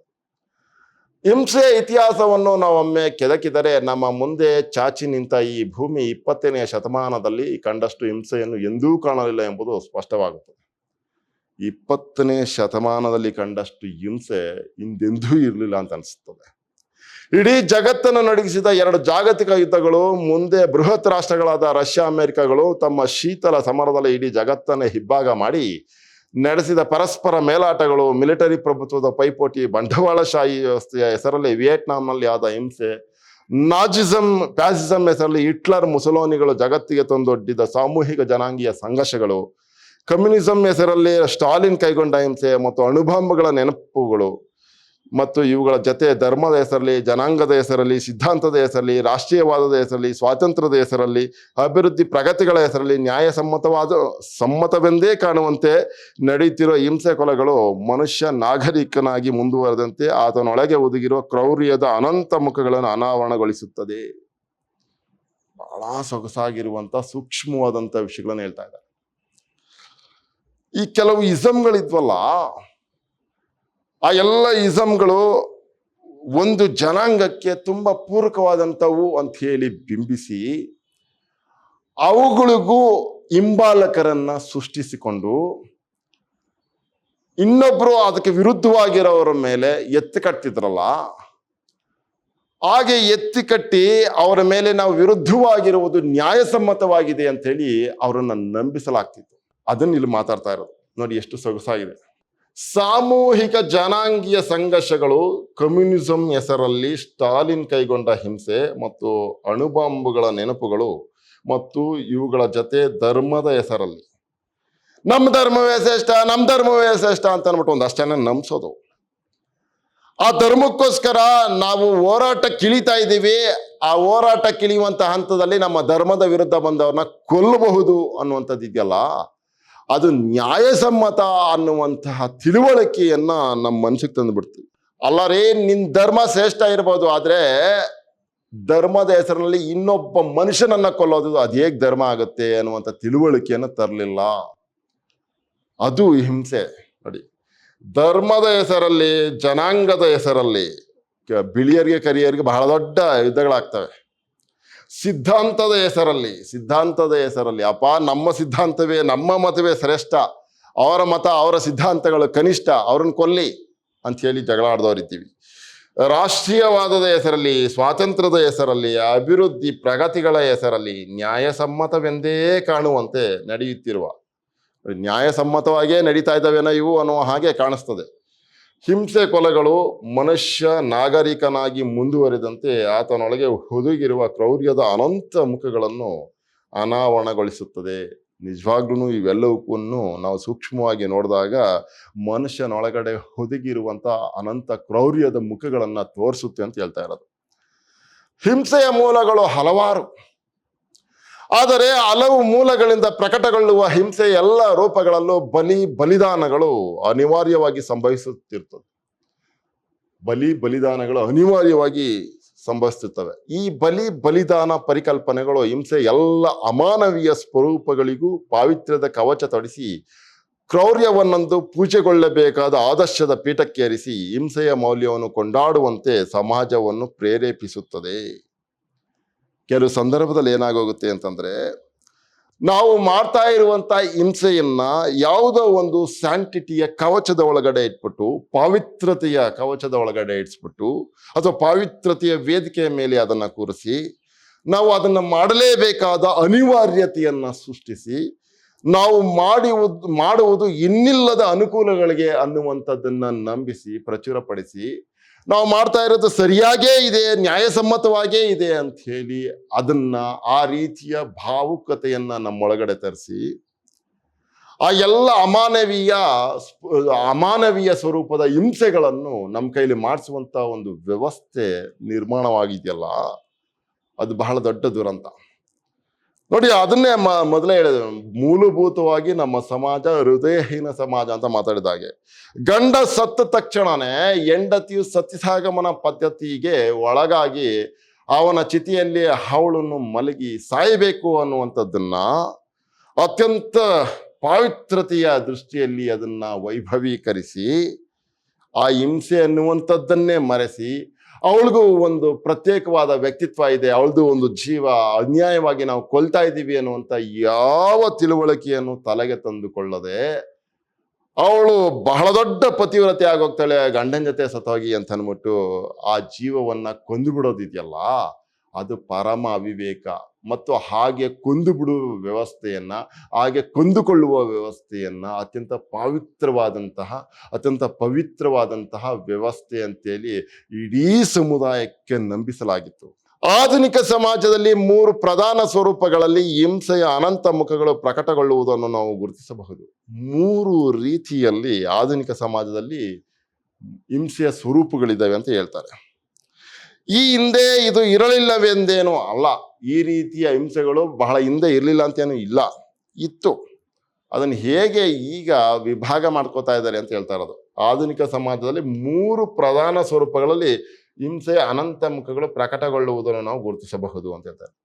ಆಧುನಿಕ ಸಮಾಜದಲ್ಲಿ ಹಿಂಸೆಯ ಸ್ವರೂಪಗಳು 3 ರೀತಿಯಲ್ಲಿ ಇದಾವೆ ಅಂತ ಅಂದ್ಬಿಟ್ಟು ಅವುಗಳನ್ನು ಗುರುತಿಸ್ಬೋದು ಅಂತ ಹೇಳ್ತಾ ಇದ್ದಾರೆ. ಈ ಹಿಂದೆ ಇದು ಇರಲಿಲ್ಲವೆಂದೇನೂ ಅಲ್ಲ, ಆದರೆ ಇಂದಿನ ಮಾರುಕಟ್ಟೆ ಪ್ರಭಾವಿತ ಬದುಕಿನ ಶೈಲಿಯಲ್ಲಿ ಕ್ರೌರ್ಯದ ಸಾಧ್ಯತೆಗಳು ಹೊಸ ರೆಕ್ಕೆ ಪುಕ್ಕಗಳನ್ನು ಪಡೆದುಕೊಂಡು ಶಕ್ತಿಶಾಲಿಯಾಗುತ್ತಾ ಬೆಳೆಯುತ್ತಿವೆ ಅಂತ. ಮಾರುಕಟ್ಟೆಗಳಿಗೂ ಹಿಂಸೆ ಅನ್ನುವಂಥದ್ದು ಬಂದಿದೆ. ಈಗ ಮಾರುಕಟ್ಟೆಯಲ್ಲಿ ಏನ್ರಿ ಹಿಂಸೆ ಇದೆ ಅಂತ ಹೇಳ್ಬೋದು ನಾವು. ಹಣ ಕೊಡ್ತೀವಿ, ಅವರು ನಮಗೆ ವಸ್ತುವನ್ನು ಕೊಡ್ತಾರೆ. ಆಗಿದ್ದಾಗ್ಯೂ ಕೂಡ ನಮಗೆ ಗೊತ್ತಾಗದ ಹಾಗೆ ಹಿಂಸೆಯನ್ನ ಕೊಡಲಾಗುತ್ತದೆ. ನಾವು ಹಿಂಸೆಯನ್ನ ಪಡುತ್ತಿದ್ದರೂ ಕೂಡ ಹಿಂಸೆಯನ್ನ ಪಡ್ತಿದ್ದೀವಿ ಅಂತ ನಮ್ಗೆ ಗೊತ್ತಾಗದ ಹಾಗೆ ಆ ಹಿಂಸೆಯ ಸ್ವರೂಪಗಳು ಇರ್ತವೆ ಅಂತ ಹೇಳ್ತಾ ಇರೋದು. ನೋಡಿ, ಆಸೆ, ಆಕಾಂಕ್ಷೆ, ವೈಯಕ್ತಿಕ ಸ್ವಾರ್ಥ ಸಾಧನೆಗಾಗಿ ಅಥವಾ ಹಣ, ಹೆಣ್ಣು, ಅಧಿಕಾರ ಮುಂತಾದ ಸುಖಭೋಗಗಳನ್ನು ಪಡೆಯುವ ದುರಾಸೆಯಿಂದ ನಡೆಯುವ ಹಿಂಸೆಯು ಮೊದಲ ಸ್ವರೂಪದ್ದು. 3 ಸ್ವರೂಪದಲ್ಲಿ ಆಧುನಿಕ ಸಮಾಜದ ಒಳಗಡೆ ಹಿಂಸೆ ಅನ್ನುವಂಥದ್ದು ಇದೆ ಅಂತ ಹೇಳ್ತಾ ಇದ್ದಾರೆ. ಅದರಲ್ಲಿ ಮೊದಲನೇದು ವೈಯಕ್ತಿಕ ಸ್ವಾರ್ಥ ಸಾಧನೆಗಾಗಿ, ಸೆಲ್ಫಿಶ್ ಆಗಿ ನಮ್ಮ ಸೆಲ್ಫ್ ಡೆವಲಪ್ಮೆಂಟ್ಗೋಸ್ಕರ ನಾವು ಹಣದ ಹಿಂದೆ ಬೀಳೋದು, ಹೆಣ್ಣಿನ ಹಿಂದೆ ಬೀಳೋದು, ಅಧಿಕಾರದ ಹಿಂದೆ ಬೀಳೋದು ಮಾಡಿ ಹಿಂಸೆಯನ್ನ ಕೊಡ್ತೀವಿ. ಮುಂತಾದ ಸುಖಭೋಗಗಳನ್ನು ಪಡೆಯುವ ದುರಾಸೆಯಿಂದ ನಡೆಯುವ ಹಿಂಸೆಯು ಮೊದಲ ಸ್ವರೂಪದ್ದು. ಇಂಥ ಸಂದರ್ಭಗಳಲ್ಲಿ ತನ್ನ ಆಸೆ ಆಕಾಂಕ್ಷೆಗಳಿಗೆ ಧಕ್ಕೆ ಬಂದಾಗ ಮಾತ್ರ ದಬ್ಬಾಳಿಕೆ, ಹಿಂಸೆ, ಹಲ್ಲೆಗಳು ನಡೆದು ವ್ಯಕ್ತಿ ಬಲಿಯಾಗಬಹುದೇ ವಿನಾ ಹಿಂಸೆ ಇಲ್ಲಿ ಪ್ರಥಮ ಅಜೆಂಡವಾಗಿರುವುದಿಲ್ಲ. ಕೊಲೆ ಪೌರುಷವಾಗುವುದಿಲ್ಲ, ಪಾವಿತ್ರತೆಯ ಸ್ಥಾನ ಪಡೆದುಕೊಳ್ಳುವುದಿಲ್ಲ. ತಾನು ಅಭಿವೃದ್ಧಿ ಹೊಂದುವ ದಾರಿಯಲ್ಲಿ ಏನಾದರೂ ಅಡಚಣೆಗಳು ಬಂದಾಗ ಮಾತ್ರ ಇಲ್ಲಿ ಹಿಂಸೆಗೆ ಅವಕಾಶ ಬರುತ್ತೆ. ಇಲ್ಲ ಅಂತಂದ್ರೆ ಅದು ಸಾರಾಸಗಟಾಗಿ ನಡೆಯೋದಾದ್ರೆ ಇಲ್ಲಿ ಹಿಂಸೆಗೆ ಅವಕಾಶ ಇಲ್ಲ, ಪ್ರಾಧಾನ್ಯತೆ ಸಿಕ್ಕುವುದಿಲ್ಲ, ದಕ್ಕುವುದಿಲ್ಲ. ಅದನ್ನ ಇಲ್ಲಿ ಮಾತಾಡ್ತಾ ಇರೋದು. ಹಿಂಸೆಯೇ ಇಲ್ಲಿ ಪ್ರಥಮ ಅಜೆಂಡವಾಗಿರುವುದಿಲ್ಲ, ಕೊಲೆ ಪೌರುಷವಾಗುವುದಿಲ್ಲ, ಪಾವಿತ್ರತೆಯ ಸ್ಥಾನ ಪಡೆದುಕೊಳ್ಳುವುದಿಲ್ಲ ಅಂತ ಹೇಳ್ತಾ ಇರೋದು. ಇದನ್ನು ಮಾಡೋದು ಅತ್ಯಂತ ಪವಿತ್ರವಾದ ಕೆಲಸ ಅಂತ ಹೇಳಿ ಇದನ್ನು ಗುರುತಿಸ್ಲಿಕ್ಕೆ ಸಾಧ್ಯ ಇಲ್ಲ, ಅಥವಾ ಅದೇ ಮುಖ್ಯ ಉದ್ದೇಶವೂ ಆಗಿರೋದಿಲ್ಲ. ವೈಯಕ್ತಿಕ ಸ್ವಾರ್ಥಾಕಾಂಕ್ಷೆಯ ಸಾಧನೆಗಾಗಿ ನಡೆಯಬಹುದಾದ ಕೊಲೆಯಂತೆಯೇ ಕಾಣುತ್ತದೆ. ವೈಯಕ್ತಿಕ ಸ್ವಾರ್ಥ ಸಾಧನೆಗಾಗಿ ನಾವೇನಾದ್ರು ಕೊಂದುಬಿಟ್ರೆ ಅದು ಕೊಲೆ ತರನೇ ಕಾಣಿಸುತ್ತೆ. ಅದರಲ್ಲಿ ಯಾವ ರೀತಿಯ ಮುಚ್ಚು ಮರೆಯೂ ಇಲ್ಲ. ಅವನ್ಗೆ ಏನೋ ಅನುಕೂಲ ಬೇಕಾಗಿತ್ತು ಕಣಯ್ಯ, ಅವನ ಜಮೀನೇನೋ ಅವ್ನು ಕಿತ್ಕೊಂಡ್ಬಿಟ್ಟಿದ್ದ ಕಣ, ಅದು ಅವನ ಜಮೀನೇನೋ ಇವನ್ ಕಿತ್ಕೊಳ್ಳೋದಕ್ಕೋಸ್ಕರ ಅವನನ್ನು ಕೊಂದುಬಿಟ್ಟ, ನೇರವಾಗಿ ಗೊತ್ತಾಯ್ತು, ಸ್ಪಷ್ಟವಾಗಿದೆ. ಸ್ವಾರ್ಥ ಸಾಧನೆಗಾಗಿ ಕೊಲೆ ಆಯ್ತು, ಹಿಂಸೆ ಆಯ್ತು, ಗೊತ್ತಾಗೋಗುತ್ತೆ. ಆದರೆ ಗೊತ್ತಾಗದೇ ಇರುವಂತಹ ಹಿಂಸೆಗಳಿದ್ದಾವೆ, ಅವುಗಳನ್ನು ಮಾತಾಡ್ತಾ ಇರೋದು. ಕನ್ಸೀಲ್ಡ್ ಹಿಂಸೆ ಇದೆಯಲ್ಲ, ಗೊತ್ತಾಗದೇ ಇರುವಂತ ಅಗೋಚರವಾದ ಹಿಂಸೆಗಳ ಬಗ್ಗೆ ಮಾತಾಡ್ತಾ ಇರೋದು. ದುಷ್ಕೃತ್ಯಗಳು ಕಾನೂನು ರೀತಿಯ ಅಪರಾಧವಾಗಿರುತ್ತವೆ. ಆದ್ರೆ ಕಾನೂನು ರೀತಿಯ ಅಪರಾಧಗಳಿರುತ್ತೆ, ಅವನಿಗೆ ಶಿಕ್ಷೆ ಸಿಗುತ್ತೆ ಆ ಹಿಂಸೆಗೆ. ಸಮಾಜ ಇಂಥ ದುಷ್ಟನನ್ನು ಅಪರಾಧಿ ಎಂದೇ ಪರಿಗಣಿಸುತ್ತದೆ. ಹಾಗಾಗಿ ಕೊಲೆಗಡುಕನಿಗೆ ಇಲ್ಲಿ ಪಾಪ ಪ್ರಜ್ಞೆ ಇರುತ್ತದೆ. ಆ ಕಾರಣಕ್ಕೆ ಇಲ್ಲಿ ಸಮಾಜ ಇವನನ್ನು ದೂಷಿಸೋ ಕಾರಣಕ್ಕೆ ಇವನಿಗೆ ಪಾಪ ಪ್ರಜ್ಞೆ ಇರುತ್ತೆ. ತಾನು ಮಾಡ್ತಾ ಇರುವಂತಹ ಹಿಂಸೆ ಅವಿವೇಕದ್ದು ಅನ್ನುವಂಥದ್ದು ಸಮಾಜ ಹೇಳೋದ್ರಿಂದ ಅವನಿಗೆ ಪಾಪ ಪ್ರಜ್ಞೆ ಕಾಡುತ್ತೆ, ಗಿಲ್ಟಿ ಫೀಲ್ ಆಗುತ್ತೆ. ಅರೆ ಈ ರೀತಿ ಯಾವ ಗಿಲ್ಟು ಸಮಾಜಕ್ಕೂ ಗೊತ್ತಾಗದೆ ಗೊತ್ತಾಯ್ತಾ, ಅವನ್ ಗಿಲ್ಟ್ ಕಾಡೋದಕ್ಕೆ ಸಾಧ್ಯನೇ ಆಗಲ್ಲ. ಆ ಥರ ಹಿಂಸೆಗಳಿದ್ದಾವೆ ಅಂತ ಮಾತಾಡ್ತಾರೆ. ಮುಂದಕ್ಕೆ ನೋಡಿ, ಧರ್ಮ, ರಾಷ್ಟ್ರೀಯತೆ. ಇನ್ನೊಂದು ಸ್ವರೂಪದ ಹಿಂಸೆಯು ಧರ್ಮ, ಜನಾಂಗ, ಜಾತಿ, ಕುಲ, ಭಾಷೆ, ರಾಷ್ಟ್ರ ಮುಂತಾದ ಪ್ರತ್ಯೇಕ ಐಡೆಂಟಿಟಿಗಳ ಕಲ್ಪಿತ ಆದರ್ಶಗಳಿಗಾಗಿ ಒಂದು ನಿಶ್ಚಿತ ಐಡಿಯಾಲಜಿಯ ಚೌಕಟ್ಟಿನಲ್ಲಿ ನಡೆಯುತ್ತದೆ. ಇನ್ನೊಂದು ಸ್ವರೂಪದ ಹಿಂಸೆ. ಯಾವುದಕ್ಕೆಲ್ಲ ಆಗುತ್ತೆ ಅಂದ್ರೆ ಧರ್ಮ, ಜನಾಂಗ, ಜಾತಿ, ಕುಲ, ಭಾಷೆ, ರಾಷ್ಟ್ರ ಅಂದ್ರೆ ಈ ಬೇರೆ ಬೇರೆ ಪ್ರತ್ಯೇಕವಾದಂತಹ ವಿಷಯಗಳಿಗೆ ಸಂಬಂಧಪಟ್ಟ ಹಾಗೆ ಹಿಂಸೆಗಳು ಬೇರೆ ಬೇರೆ ರೀತಿಯಲ್ಲಿ ನಡೀತವೆ ಅಂತ ಹೇಳ್ತಾರೆ. ರಾಷ್ಟ್ರೀಯತೆ, ಕುಲ, ಧರ್ಮ, ಭಾಷಾ ಶ್ರೇಷ್ಠತೆ, ಮಣ್ಣಿನ ಮಕ್ಕಳು ಎಂಬ ಕಲ್ಪನೆ ಇವೆಲ್ಲವೂ ಸಮಾಜವನ್ನು ನಾವು ಅವರು ಎಂದು ವಿಭಜಿಸಿ ಅವರ ವಿರುದ್ಧ ನಮ್ಮದರ ಶ್ರೇಷ್ಠತೆಯನ್ನು ಪಾವಿತ್ರತೆಯನ್ನು ಮೆರೆಯಿಸಲು ತವಕಿಸುತ್ತಾ ಅದಕ್ಕಾಗಿ ಯಾವ ಜೀವ ವಿರೋಧಿ ಚಟುವಟಿಕೆಯನ್ನೂ ಮಾಡಲು ಯೇಸುವುದಿಲ್ಲ. ಅದು ಮುಖ್ಯ ಮಾತಾಡ. ಇವೆಲ್ಲವೂ ಸಮಾಜವನ್ನು ನಾವು ಅವರು ಅಂತೇಳಿ ವಿಭಜಿಸೋದು. ನಮ್ಮ ಭಾಷೆ ಶ್ರೇಷ್ಠ, ಅವ್ರ ಭಾಷೆ ಶ್ರೇಷ್ಠ ಅಂತ, ನಮ್ಮ ಧರ್ಮ ಶ್ರೇಷ್ಠ, ಅವ್ರ ಧರ್ಮ ಕನಿಷ್ಠ ಅಂತ ಹೇಳ್ಬಿಟ್ಟು ನಾವು ಅವರು ಅಂತ ಅಂದ್ಬಿಟ್ಟು ಡಿಫ್ರೆನ್ಶಿಯೇಟ್ನ ಕ್ರಿಯೇಟ್ ಮಾಡುವಂತಹ ಅಜೆಂಡಗಳನ್ನು ಇಟ್ಕೊಂಡು ಹಿಂಸೆಯನ್ನ ಮಾಡೋದು. ಆಮೇಲೆ ಆಗ ಮಾಡ್ತಾ ಇರುವಂತ ಹಿಂಸೆಯನ್ನ ಅತ್ಯಂತ ಶ್ರೇಷ್ಠವಾದಂತ ಅತ್ಯಂತ ಪ್ರೆಸ್ಟೀಜಿಯಸ್ ಎಸ್ಟೀಮ್ ಅಂತ ಹೇಳಿ ತೋರಿಸೋದಕ್ಕೆ ಅಥವಾ ಪ್ರೆಸ್ಟೀಜಿಯಸ್ ಸ್ಯಾಂಟಿಟಿ ಅಂತ ತೋರಿಸೋದಕ್ಕೆ ಅವರು ಮರೆಯೋದಿಲ್ಲ. ಮತ್ತು ಹೌದು ಆ ಥರದ್ದೊಂದು ಪಾವಿತ್ರವಾದಂಥ ಕೆಲಸದಲ್ಲಿ ನಾವು ತೊಡ್ಕೊಂಡಿದ್ದೀವಿ ಅಂತೇಳಿ ಆ ಜನಾಂಗವನ್ನ ಒಂದು ರೀತಿಯ ಮಂತ್ರಮುಗ್ಧರನ್ನಾಗಿ ಮಾಡಿಬಿಡ್ತಾರೆ. ಅವರ ವಿರುದ್ಧ ನಮ್ಮದರ ಶ್ರೇಷ್ಠತೆಯನ್ನು ಪಾವಿತ್ರತೆಯನ್ನು ಮೆರೆಯಿಸಲು ತವಕಿಸುತ್ತಾ ಅದಕ್ಕಾಗಿ ಯಾವ ಜೀವ ವಿರೋಧಿ ಚಟುವಟಿಕೆಯನ್ನು ಮಾಡಲು ಯೇಸುವುದಿಲ್ಲ. ನಮ್ಮ ಧರ್ಮವೇ ಶ್ರೇಷ್ಠ ಅಂತ ಅನ್ಬಿಟ್ಟು ಇನ್ನೊಬ್ಬರನ್ನ ಕೊಂದು ಬಿಡೋದಿದೆಯಲ್ಲ, ಅಂತ ಜೀವ ವಿರೋಧಿ ಕೆಲಸವನ್ನ ಮಾಡೋದಕ್ಕೆ ಈ ಹಿಂದೂ ಮುಂದೆ ನೋಡೋದಿಲ್ಲ. ನಮ್ಮ ಧರ್ಮ ಶ್ರೇಷ್ಠ ಅಂತ ಅಂದ್ಬಿಟ್ಟು ಕೊಂದು ಬಿಡ್ತಾರೆ, ನಮ್ಮ ಭಾಷೆ ಶ್ರೇಷ್ಠ ಅಂತ ಕೊಂದು ಬಿಡ್ತಾರೆ, ನಮ್ಮ ಜನಾಂಗ ಶ್ರೇಷ್ಠ ಅಂತ ಕೊಂದು ಬಿಡ್ತಾರೆ. ಬಹಳ ಹಿಂದೆ ಬುಡಕಟ್ಟು ಜನಾಂಗದಲ್ಲೂ ಕೂಡ ನಮ್ಮ ಜನಾಂಗವೇ ಶ್ರೇಷ್ಠ ಅಂತ ಅಂದ್ಬಿಟ್ಟು ಕೊಲೆಗಳಾಗ್ತಿದ್ವಂತೆ. ಹಾಗಂತನ್ಬಿಟ್ಟು ವಿದ್ವಾಂಸರು, ವಿಜ್ಞಾನಿಗಳು, ಸಮಾಜಶಾಸ್ತ್ರಜ್ಞರು ಇವರೆಲ್ಲರೂ ಕೂಡ ಅಭಿಪ್ರಾಯವನ್ನು ಪಡ್ತಾರೆ. ಎಂಥ ದುರಂತ ಅಲ್ವೇನ್ರಿ. ಮನುಷ್ಯ ಶ್ರೇಷ್ಠ ಅನ್ನುವಂಥ ತಿಳುವಳಿಕೆ ಎಲ್ಲಿವರೆಗೂ ನಮಗೆ ಬರಲ್ಲೋ ಅಲ್ಲಿವರೆಗೂ ಈ ರೀತಿಯ ಜೀವ ವಿರೋಧಿ ಹಿಂಸೆಗಳು ನಡೀತಾನೆ ಇರ್ತವೆ. ಈ ಆವೇಶಭರಿತ ವಿಜೃಂಭಣೆಗಾಗಿ ನಡೆಯುವ ಬಲಿದಾನಗಳೆಲ್ಲವೂ ನ್ಯಾಯಸಮ್ಮತವಾಗಿ ಬಿಡುತ್ತವೆ. ನನ್ನ ರಾಷ್ಟ್ರಕ್ಕೋಸ್ಕರ, ನನ್ನ ಧರ್ಮಕ್ಕೋಸ್ಕರ, ನನ್ನ ಜಾತಿಗೋಸ್ಕರ ಹೋರಾಟ ಮಾಡದೆ ಅವನನ್ನ ಕೊಂದೆ ಅಂತಂದ್ರೆ ಅದು ನ್ಯಾಯಸಮ್ಮತವಾಗೋಗುತ್ತೆ. ನನ್ನ ರಾಷ್ಟ್ರವನ್ನ ಉಳಿಸ್ಕೊಳ್ಳೋದಕ್ಕೋಸ್ಕರ ಆ ರಾಷ್ಟ್ರದಲ್ಲಿ ಇರುವಂತ ಸಾವಿರಾರು ಜನಗಳನ್ನ ಕೊಂದೆ ನಾನು ಅಂದಾಗ ನಿಜವಾಗ್ಲೂ ಆ ಕೊಂದಿರುವಂತ ವ್ಯಕ್ತಿಯನ್ನ ವಿಜೃಂಭಿಸಲಾಗತ್ತೆ. ಅವನು ಕೈಗೊಂಡಿದ್ದಂತಹ ಕೆಲಸವನ್ನ ವೈಭವೀಕರಿಸಿ ಮಾತನಾಡಲಾಗುತ್ತೆ. ನೀ ಮುರಾರಿ ಬಲ್ಲಾಳ ಅವ್ರು ಹೇಳ್ತಾ ಇರುವಂತಹ ಈ ತಾತ್ವಿಕತೆ ಇದೆಯಲ್ಲ, ಜಗತ್ತಿನ ಸರ್ವರೂ ಕೂಡ ಭ್ರಾತೃತ್ವದಿಂದ, ಪ್ರೀತಿ ಪ್ರೇಮಗಳಿಂದ ಒಂದಾಗಿ ಬದುಕುವಂತ ವ್ಯವಸ್ಥೆಯನ್ನ ನೋಡುತ್ತಾ ಮಾತಾಡ್ತಾ ಇರೋದು. ನಮಗೊಂದು ಸ್ವಲ್ಪ ಇದು ಜೀರ್ಣಿಸ್ಕೊಳ್ಳೋದು ಕಷ್ಟ ಆಗತ್ತೆ. ಯಾವುದೋ ನಮ್ಗೆ ಆಗದೇ ಇರೋ ದೇಶವನ್ನ ನೋಡಿದಾಗ ಅವ್ರ ಮೇಲೆ ಬಾಂಬ್ ಹಾಕ್ಬೇಕು, ನಾವು ಅವ್ರನ್ನ ನಿರ್ನಾಮ ಮಾಡ್ಬೇಕು ಅಂತ ನಾವು ಯೋಚನೆ ಮಾಡ್ತಿರ್ತೀವಿ. ಆದ್ರೆ ನೀ ಮುರಾರಿ ಬಲ್ಲಾಳ ಅವರು ಹಂಗೆ ಯೋಚನೆ ಮಾಡಲ್ಲ. ಅಲ್ಲಿರೋರು ಕೂಡ ಮನುಷ್ಯರೋರೇ. ಅಲ್ಲಿರುವಂತ ಯಾವುದೋ ಒಬ್ಬ ವ್ಯಕ್ತಿ ಒಬ್ಬ ತಾಯಿಗೆ ಮಗ ಆಗಿರ್ತಾನೆ, ಯಾವುದೋ ಒಬ್ಬ ವ್ಯಕ್ತಿಗೆ ಏನೋ ಗಂಡ ಆಗಿರ್ತಾನೆ, ಹೆಂಡತಿ ಆಗಿರ್ತಾಳೆ, ಮಕ್ಕಳಾಗಿರ್ತವೆ. ಅಲ್ಲೂ ಒಂದು ಜೀವನ ಇದೆ, ಅಲ್ಲೂ ಒಂದು ಸಮಾಜ ಇದೆ, ಅಲ್ಲೂ ಅವರೇ ನಂಬ್ಕೊಂಡಿರುವಂತ ದೇವರಿದ್ದಾನೆ, ಅಲ್ಲೂ ಅವರೇ ನಂಬ್ಕೊಂಡಿರೋ ಭಾಷೆ ಇದೆ. ನಾವ್ಯಾಕೆ ನಮ್ದೇ ಶ್ರೇಷ್ಠ ಅಂತ ಅಂದ್ಬಿಟ್ಟು ಅವ್ರನ್ನ ನಾಶ ಮಾಡೋದಕ್ಕೆ ಹೋಗ್ತಾ ಇದ್ದೀವಿ. ಜೀವ ವಿರೋಧಿಯಾದಂತಹ ಯಾವ ಅಭಿವೃದ್ಧಿ ಆಗಿದ್ರು ಕೂಡ, ಯಾವ ಚಟುವಟಿಕೆ ಆಗಿದ್ರು ಕೂಡ ಅದು ಹಿಂಸೆಯ ಸ್ವರೂಪವೇ ಆಗಿರುತ್ತದೆ ಅಂತ ಮಾತಾಡ್ತಾ ಇರ್ಬೋದು. ಅದನ್ನ ಇಲ್ಲಿ ಬಹಳ ಸೊಗಸಾಗಿ ಮಾತಾಡ್ತಾ ಇದೆ ನೋಡಿ. ಈ ಆವೇಶಭರಿತ ವಿಜೃಂಭಣೆಗಾಗಿ ನಡೆಯುವ ಬಲಿದಾನಗಳೆಲ್ಲವೂ ನ್ಯಾಯಸಮ್ಮತವಾಗಿ ಬಿಡುತ್ತವೆ. ತನ್ನ ರಾಷ್ಟ್ರಕ್ಕಾಗಿ ಅವರನ್ನೆಲ್ಲ ಕೊಂದವನ್ನ ಹೀರೋ ಮಾಡಿಬಿಡ್ತಾರೆ. ಅದು ನ್ಯಾಯಸಮ್ಮತ ಅಂತ ಅಂದ್ಬಿಟ್ಟು ಗೊತ್ತಾಗ್ಬಿಡುತ್ತೆ. ನ್ಯಾಯಸಮ್ಮತ ಅನ್ನುವಂಥ ಪೀಠದ ಮೇಲೆ ಕೂರಿಸಿ ಆ ಕೆಲಸಗಳಿಗೆ ಇನ್ನಲ್ಲದ ಪ್ರೋತ್ಸಾಹವನ್ನ ಕೊಡ್ತಿರ್ತಾರೆ. ಅದು ಕೂಡ ಅವಿವೇಕ, ಅನ್ಯಾಯ ಅಂತ ಹೇಳಿ ನೀ ಮುರಾರಿ ಬಲ್ಲಾಳ ಅವರು ಪ್ರಸ್ತುತಪಡಿಸ್ತಾ ಇರೋದು ಈ ವಿಷಯವನ್ನ. ಅದನ್ನ ಹೇಳಿ ನೋಡಿ, ಈ ಆವೇಶಭರಿತ ವಿಜೃಂಭಣೆಗಾಗಿ ನಡೆಯುವ ಬಲಿದಾನಗಳೆಲ್ಲವೂ ನ್ಯಾಯಸಮ್ಮತವಾಗಿ ಬಿಡುತ್ತವೆ. ಜಾತಿಗೋಸ್ಕರ, ಜನಾಂಗಕ್ಕೋಸ್ಕರ, ರಾಷ್ಟ್ರಕ್ಕೋಸ್ಕರ, ಧರ್ಮಕ್ಕೋಸ್ಕರ ಹೋರಾಟ ಮಾಡಿ ಕೊಲ್ಲುವುದು ಮತ್ತು ಪ್ರಾಣಾರ್ಪಣೆ ಮಾಡಿಕೊಳ್ಳೋದು ಅತ್ಯಂತ ಶ್ರೇಷ್ಠವಾದದ್ದು, ನ್ಯಾಯಸಮ್ಮತವಾದದ್ದು ಅಂತನ್ಬಿಟ್ಟು ಅದನ್ನು ಬಿಂಬಿಸಲಾಗುತ್ತೆ. ರಾಷ್ಟ್ರಕ್ಕಾಗಿ, ಧರ್ಮಕ್ಕಾಗಿ ಅಥವಾ ಭಾಷೆಗಾಗಿ ಹೋರಾಡುವುದು, ಮಡಿಯುವುದು, ಕೊಲ್ಲುವುದು ಮಹಾ ಪುಣ್ಯ ಕಾರ್ಯವಾಗುತ್ತದೆ. ಅಬ್ಬಬ್ಬ,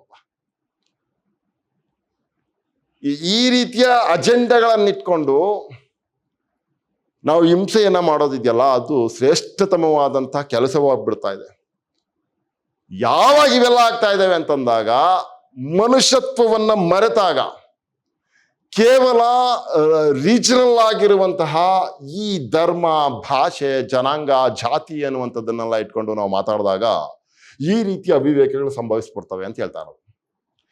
ಧಾರ್ಮಿಕ ವಿಧಿಯಾಗಿ ಬಿಡುತ್ತದೆ. ಇದು ಒಂದು ಧಾರ್ಮಿಕ ವಿಧಿಯಾಗೋಗುತ್ತೆ. ಒಂದು ಸ್ಪಿರಿಚುವಲ್ ಆಗಿರುವಂತಹ ಯಾವುದೋ ಒಂದು ಟಚನ್ನ ಕೊಟ್ಬಿಟ್ಟು ಓಕೆ ಇದಿರಬೇಕು ಅಂತ ಹೇಳ್ಬಿಡ್ತಾರೆ. ರಕ್ತ ಚೆಲ್ಲುವುದು ದೇಶ ಧರ್ಮಗಳಿಗೆ ಕೊಡುವ ರಕ್ತ ತರ್ಪಣವಾಗುತ್ತದೆ. ರಕ್ತ ಚೆಲ್ಲೋದು, ರಕ್ತವನ್ನು ಅರ್ಪಿಸೋದು ಇವೆಲ್ಲವೂ ಕೂಡ ಧರ್ಮಗಳಿಗೆ ಕೊಡುವ ರಕ್ತ ತರ್ಪಣವಾಗುತ್ತದೆ. ಕೊಲ್ಲುವುದು, ಬಲಿ ಕೊಡುವುದು ಅಥವಾ ತಾನೇ ಬಲಿದಾನ ಮಾಡುವುದು ಮಹಾಪೂಜೆಯಾಗುತ್ತದೆ. ಇದರಿಂದ ವೀರ ಸ್ವರ್ಗ ಪ್ರಾಪ್ತಿಯಾಗುತ್ತದೆ. ಹಿಂಸೆಗೆ ಕೊಡುವ ಕರೆ ಧರ್ಮರಕ್ಷಣೆ, ರಾಷ್ಟ್ರ ರಕ್ಷಣೆಗಳಿಗೆ ಕೊಡುವ ಪವಿತ್ರ ಕರೆಯಾಗುತ್ತದೆ. ನೋಡಿ, ಇದನ್ನ ಹೇಳ್ತಾ ಇರೋದು. ಧರ್ಮ ರಕ್ಷಣೆಗೆ, ರಾಷ್ಟ್ರ ರಕ್ಷಣೆಗೆ ಕೊಡ್ತಾ ಇರುವಂತ ಕರೆ ಇದೆಯಲ್ಲ, ಇದೊಂದು ಪವಿತ್ರವಾದ ಕರೆ ಆಗೋಗುತ್ತೆ. ಇದು ಶ್ರೇಷ್ಠವಾದ, ಆದ್ರೆ ಅದ್ರ ಮೂಲಕ ಹಿಂಸೆ ಆಗ್ತಾ ಇದೆ ಅನ್ನುವಂಥದ್ದನ್ನ ನಾವು ಯೋಚನೆನೇ ತಗೋತಾ ಇಲ್ಲ. ಈ ದೇಶದವರನ್ನು ಕೊಂದ್ರೇನು, ಆ ದೇಶದವರನ್ನು ಕೊಂದ್ರೇನು, ಕೊಂದಿದ್ದು ಮನುಷ್ಯರನ್ನೇ ಅಲ್ವಾ ಅನ್ನುವಂತಹ ಒಂದು ಸಾರ್ವತ್ರಿಕವಾದ ಸತ್ಯವನ್ನ, ಸಾರ್ವತ್ರಿಕವಾದ ಪ್ರೇಮವನ್ನ ಅರ್ಥ ಮಾಡ್ಕೊಳ್ಳಕ್ ನಾವು ಸಿದ್ಧನೇ ಇಲ್ಲ. ಈ ಎಲ್ಲ ಅಜೆಂಡಗಳಿಗೆ ಒಳಗಾಗಿ ನಾವು ಈ ಎಲ್ಲ ಸಂಕೋಲೆಗಳಿಗೆ ಸಿಕ್ಕಾಕೊಂಡು ಹಿಂಸೆಯ ಈ ರೀತಿಯ ಸ್ವರೂಪಗಳನ್ನ ಸೃಷ್ಟಿ ಮಾಡ್ತಾ ಇದ್ದೀವಿ. ಹಾಗಾಗಿ ಈ ಯಾವ ಕೆಲಸದಲ್ಲೂ ಪಾಪ ಪ್ರಜ್ಞೆಯ ಲವಶೇಷವೂ ಇರುವುದಿಲ್ಲ ಮಾತ್ರವಲ್ಲ. ನೋಡಿ, ಲವಲೇಶವೂ ಇರೋದಿಲ್ಲ ಅಂತ ಹೇಳ್ತಾರೆ. ಒಂಚೂರು ಕಿಂಚಿತ್ ಪಾಪ ಪ್ರಜ್ಞೆಯನ್ನು ಕಾಡ್ತಾ ಇಲ್ಲ ಅಂತ ಗಿಲ್ಟಿ ಕಾಡ್ಬೇಕು ಆ ಥರದ್ದೇನೇನು ಕೆಲಸ ಮಾಡಿದಾಗ. ಆದರೆ ಅವುಗಳನ್ನೆಲ್ಲ ಪ್ರೆಸ್ಟೀಜಿಯಸ್ ಕೆಲಸಗಳು ಅಂತ ನಾವು ಅನ್ಕೊಂಡ್ಬಿಟ್ಟಿದ್ದೀವಿ. ತುಂಬಾ ಗೌರವಯುತವಾದಂಥ, ತುಂಬಾ ಶ್ರೇಷ್ಠವಾದ, ಪವಿತ್ರತಮವಾದ ಕೆಲಸಗಳು ಅಂತ ನಾವು ಭಾವಿಸ್ಕೊಂಡಾಗ ಆ ಕೆಲಸಗಳನ್ನು ನಾವು ವೈಭವೀಕರಿಸಲಾಗುತ್ತೆ, ವಿಜೃಂಭಿಸಲಾಗುತ್ತೆ. ಹಾಗೆ ಮಾಡಿದಂಥ ಕ್ರೌರ್ಯವನ್ನು, ಹಾಗೆ ಮಾಡಿದಂಥ ವ್ಯಕ್ತಿಯನ್ನ ವಿಜೃಂಭಿಸಲಾಗುತ್ತೆ, ಮೆರವಣಿಗೆ ಮಾಡಲಾಗುತ್ತೆ. ಅವೆಲ್ಲವೂ ಈಗಿನ ಕಾಲಕ್ಕೂ ಆಗ್ತಾ ಇದೆ ಅನ್ನುವಂಥದ್ದೇ ಬಹಳ ದೊಡ್ಡ ದುರಂತ. 21ನೇ ಶತಮಾನ ಕಾಲಿಟ್ಟಿದ್ದೀವಿ, ನಾನಾ ವಿಶ್ವವಿದ್ಯಾನಿಲಯಗಳಲ್ಲಿ ಏನೇನೋ ಓದ್ತಾ ಇದ್ದೀವಿ. ಆದರೆ ಅಂತಃಕರಣವನ್ನ ಜಾಗೃತ ಮಾಡ್ಕೊಳ್ಬೇಕು, ಒಬ್ಬ ಮನುಷ್ಯ ಇನ್ನೊಬ್ಬ ಮನುಷ್ಯನನ್ನ ಪ್ರೀತಿ ಮಾಡಬೇಕು ಅನ್ನುವಂಥ ಸಾಮಾನ್ಯವಾದ ತಿಳುವಳಿಕೆನೇ ನಮ್ಗಿಲ್ಲ ಅಂತಂದ್ರೆ ಎಷ್ಟು ಯೂನಿವರ್ಸಿಟಿಗಳನ್ನ ಸ್ಥಾಪಿಸ್ಕೊಂಡು ಏನು ಪ್ರಯೋಜನ, ಏನೆಲ್ಲ ಅಭಿವೃದ್ಧಿ ಮಾಡ್ಕೊಂಡಿದ್ರು ಏನ್ರಿ ಪ್ರಯೋಜನ ಅಲ್ವಾ? ಅದನ್ನ ನಾವು ಯೋಚನೆ ಮಾಡಬೇಕಾಗಿದೆ. ಮನುಷ್ಯರು ಸೌಹಾರ್ದದಿಂದ, ಸಾಮರಸ್ಯದಿಂದ ಬದುಕ್ತಾ ಇದ್ದಾರೆ ಅಂತಂದ್ರೆ ಅದಕ್ಕಿಂತಲೂ ಬಹಳ ದೊಡ್ಡ ಬೆಳವಣಿಗೆ, ಅಭಿವೃದ್ಧಿ, ಪ್ರಗತಿ ಇನ್ನೊಂದಿಲ್ಲ ಅಂತ ಅನ್ಸುತ್ತೆ. ಹಾಗಾಗಿ ಯಾವ ಕೆಲಸದಲ್ಲೂ ಪಾಪ ಪ್ರಜ್ಞೆಯ ಲವಲೇಶವೂ ಇರುವುದಿಲ್ಲ ಮಾತ್ರವಲ್ಲ, ಇದಕ್ಕೆ ವಿರುದ್ಧವಾದ ಕಲ್ಪಿತ ಶತ್ರುವನ್ನು ಸೃಷ್ಟಿಸಿಕೊಳ್ಳುವುದು ಅನಿವಾರ್ಯವಾಗಿ ಬಿಡುತ್ತದೆ. ಪ್ರಭುಶಕ್ತಿಯ ಉಪಾಸನೆ, ಕ್ಷಾತ್ರದ ಉಪಾಸನೆ, ಶ್ರೇಷ್ಠತೆ ಉಪಾಸನೆ ಮುಂತಾದವು ಪರಮ ಮೌಲ್ಯಗಳಾಗಿ ಬಿಡುತ್ತವೆ ಅಂತ. ಪ್ರಭುಶಕ್ತಿಯ ಉಪಾಸನೆ, ಕ್ಷಾತ್ರದ ಉಪಾಸನೆ, ಶ್ರೇಷ್ಠತೆಯ ಉಪಾಸನೆ, ಇವುಗಳ ವ್ಯಸನ ಇದ್ದವ್ರಿಗೆ ನಿಜವಾಗ್ಲೂ ಕೂಡ ಕ್ರೌರ್ಯ ಅನ್ನುವಂಥದ್ದು ಅನ್ಸೋದೇ ಇಲ್ಲ. ಇವ್ರಿಗೆ ಅಪ್ಪ ನಾವು ಮಾಡ್ತಾ ಇರೋದು ಜೀವ ವಿರೋಧಿ ಕೆಲಸಗಳು ಅಂತ ಅನ್ಸೋದೇ ಇಲ್ಲ ಯಾವ ಕಾಲಕ್ಕೆ. ಯಾಕೆ ಅಂತಂದ್ರೆ ಅವರು ಪ್ರಭುಶಕ್ತಿಯ ಉಪಾಸನೆ ಮಾಡ್ತಿರ್ತಾರೆ. ದೊಡ್ಡವ್ರಿಗೆ ವಿಧೇಯರಾಗಿರೋದು, ಅವ್ರು ಹೇಳಿದ ಕೆಲಸ ಎಲ್ಲ ಮಾಡೋದು.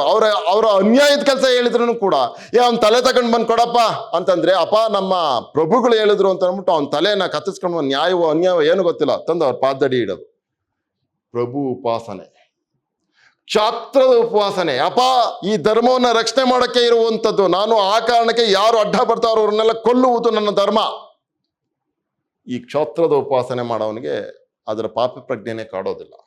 ಶ್ರೇಷ್ಠತೆಯ ಉಪಾಸನೆ, ನಾವು ಇಡೀ ಜಗತ್ತಿನಲ್ಲೇ ಶ್ರೇಷ್ಠರಾದವರು ಆಯ್ತಾ, ನಮಗಿಂತಲೂ ಕೂಡ ಶ್ರೇಷ್ಠವಾದ ಜನಾಂಗ ಇನ್ನೊಂದಿಲ್ಲ, ಆ ಕಾರಣಕ್ಕೆ ನಾವು ಏನು ಮಾಡಿದ್ರು ಅದು ಸರಿಯೇ ಅಂತೇಳಿ ಆ ಥರದ್ದೊಂದು ಪೂರ್ವಗ್ರಹ ಪೀಡಿತರಾಗಿರುವಂತಹ ವ್ಯಕ್ತಿಗಳು ಮಾಡುವಂತಹ ಕೆಲಸಗಳು ಪವಿತ್ರವಾಗಿ ಕಾಣಿಸ್ತಿರ್ತವೆ, ಮುಂತಾದವು ಪರಮ ಮೌಲ್ಯಗಳಾಗಿ ಬಿಡುತ್ತವೆ ಅಂತ ಹೇಳ್ತಾರೆ. ನಮಗಿಂತ ದುರ್ಬಲವಾದದ್ದನ್ನು ನಮ್ಮ ತೋಳ ತೆಕ್ಕೆಯಲ್ಲಿಟ್ಟುಕೊಂಡು ಮುಂದುವರಿಯುವುದು ಮಾನವ ಧರ್ಮ ಎಂಬ ಮೂಲಭೂತ ಅಧ್ಯಾತ್ಮ ಮೌಲ್ಯಕ್ಕೆ ಇಂಥ ಸಮಾಜದಲ್ಲಿ ವಿಸ್ಮೃತಿ ಕವಿದಿರುತ್ತದೆ. ನಮಗಿಂತ ದುರ್ಬಲವಾದದ್ದನ್ನು ನಮ್ಮ ತೋಳ ತೆಕ್ಕೆಯಲ್ಲಿಟ್ಟುಕೊಂಡು ಮುಂದುವರಿಯುವುದು ಮಾನವ ಧರ್ಮ ಎಂಬ ಮೂಲಭೂತ ಅಧ್ಯಾತ್ಮ ಮೌಲ್ಯಕ್ಕೆ ಇಂಥ ಸಮಾಜದಲ್ಲಿ ವಿಸ್ಮೃತಿ ಕವಿದಿರುತ್ತದೆ. ವಿಸ್ಮೃತಿ, ಮರೆವು. ಅಲ್ಲಪ್ಪ, ನಮಗಿಂತ ದುರ್ಬಲವಾದದ್ದನ್ನ, ನಮಗಿಂತಲೂ ಚಿಕ್ಕದಾದದ್ದನ್ನ, ತನ್ನನ್ನ ತಾನು ಕಾಪಾಡಿಕೊಳ್ಳಲಾಗದಂತಹ ವ್ಯವಸ್ಥೆಯಲ್ಲಿರುವಂಥದ್ದನ್ನ ಜೋಪಾನ ಮಾಡೋದಿದೆಯಲ್ಲ, ನಮ್ಮ ತೋಳ ತೆಕ್ಕೆಯಲ್ಲಿಟ್ಟುಕೊಂಡು ಮುಂದುವರಿಯುವುದು ಮಾನವ ಧರ್ಮ ಎಂಬ ಮೂಲಭೂತ ಅಧ್ಯಾತ್ಮ.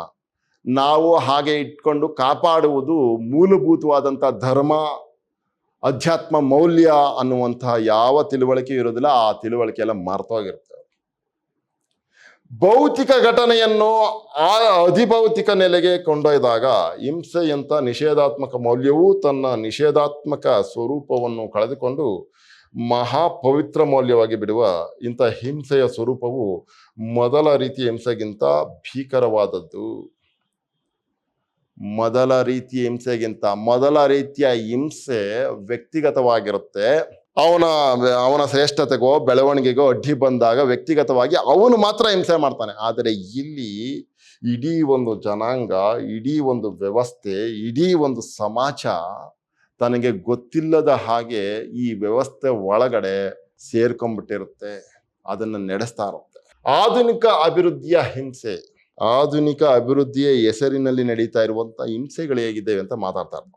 ಮೂರನೆಯ ಬಗೆಯ ಹಿಂಸೆಯು ಆಧುನಿಕ ಪ್ರಗತಿ ಸಿದ್ಧಾಂತದಿಂದ ಉದ್ಭವಿಸುವಂಥದ್ದು.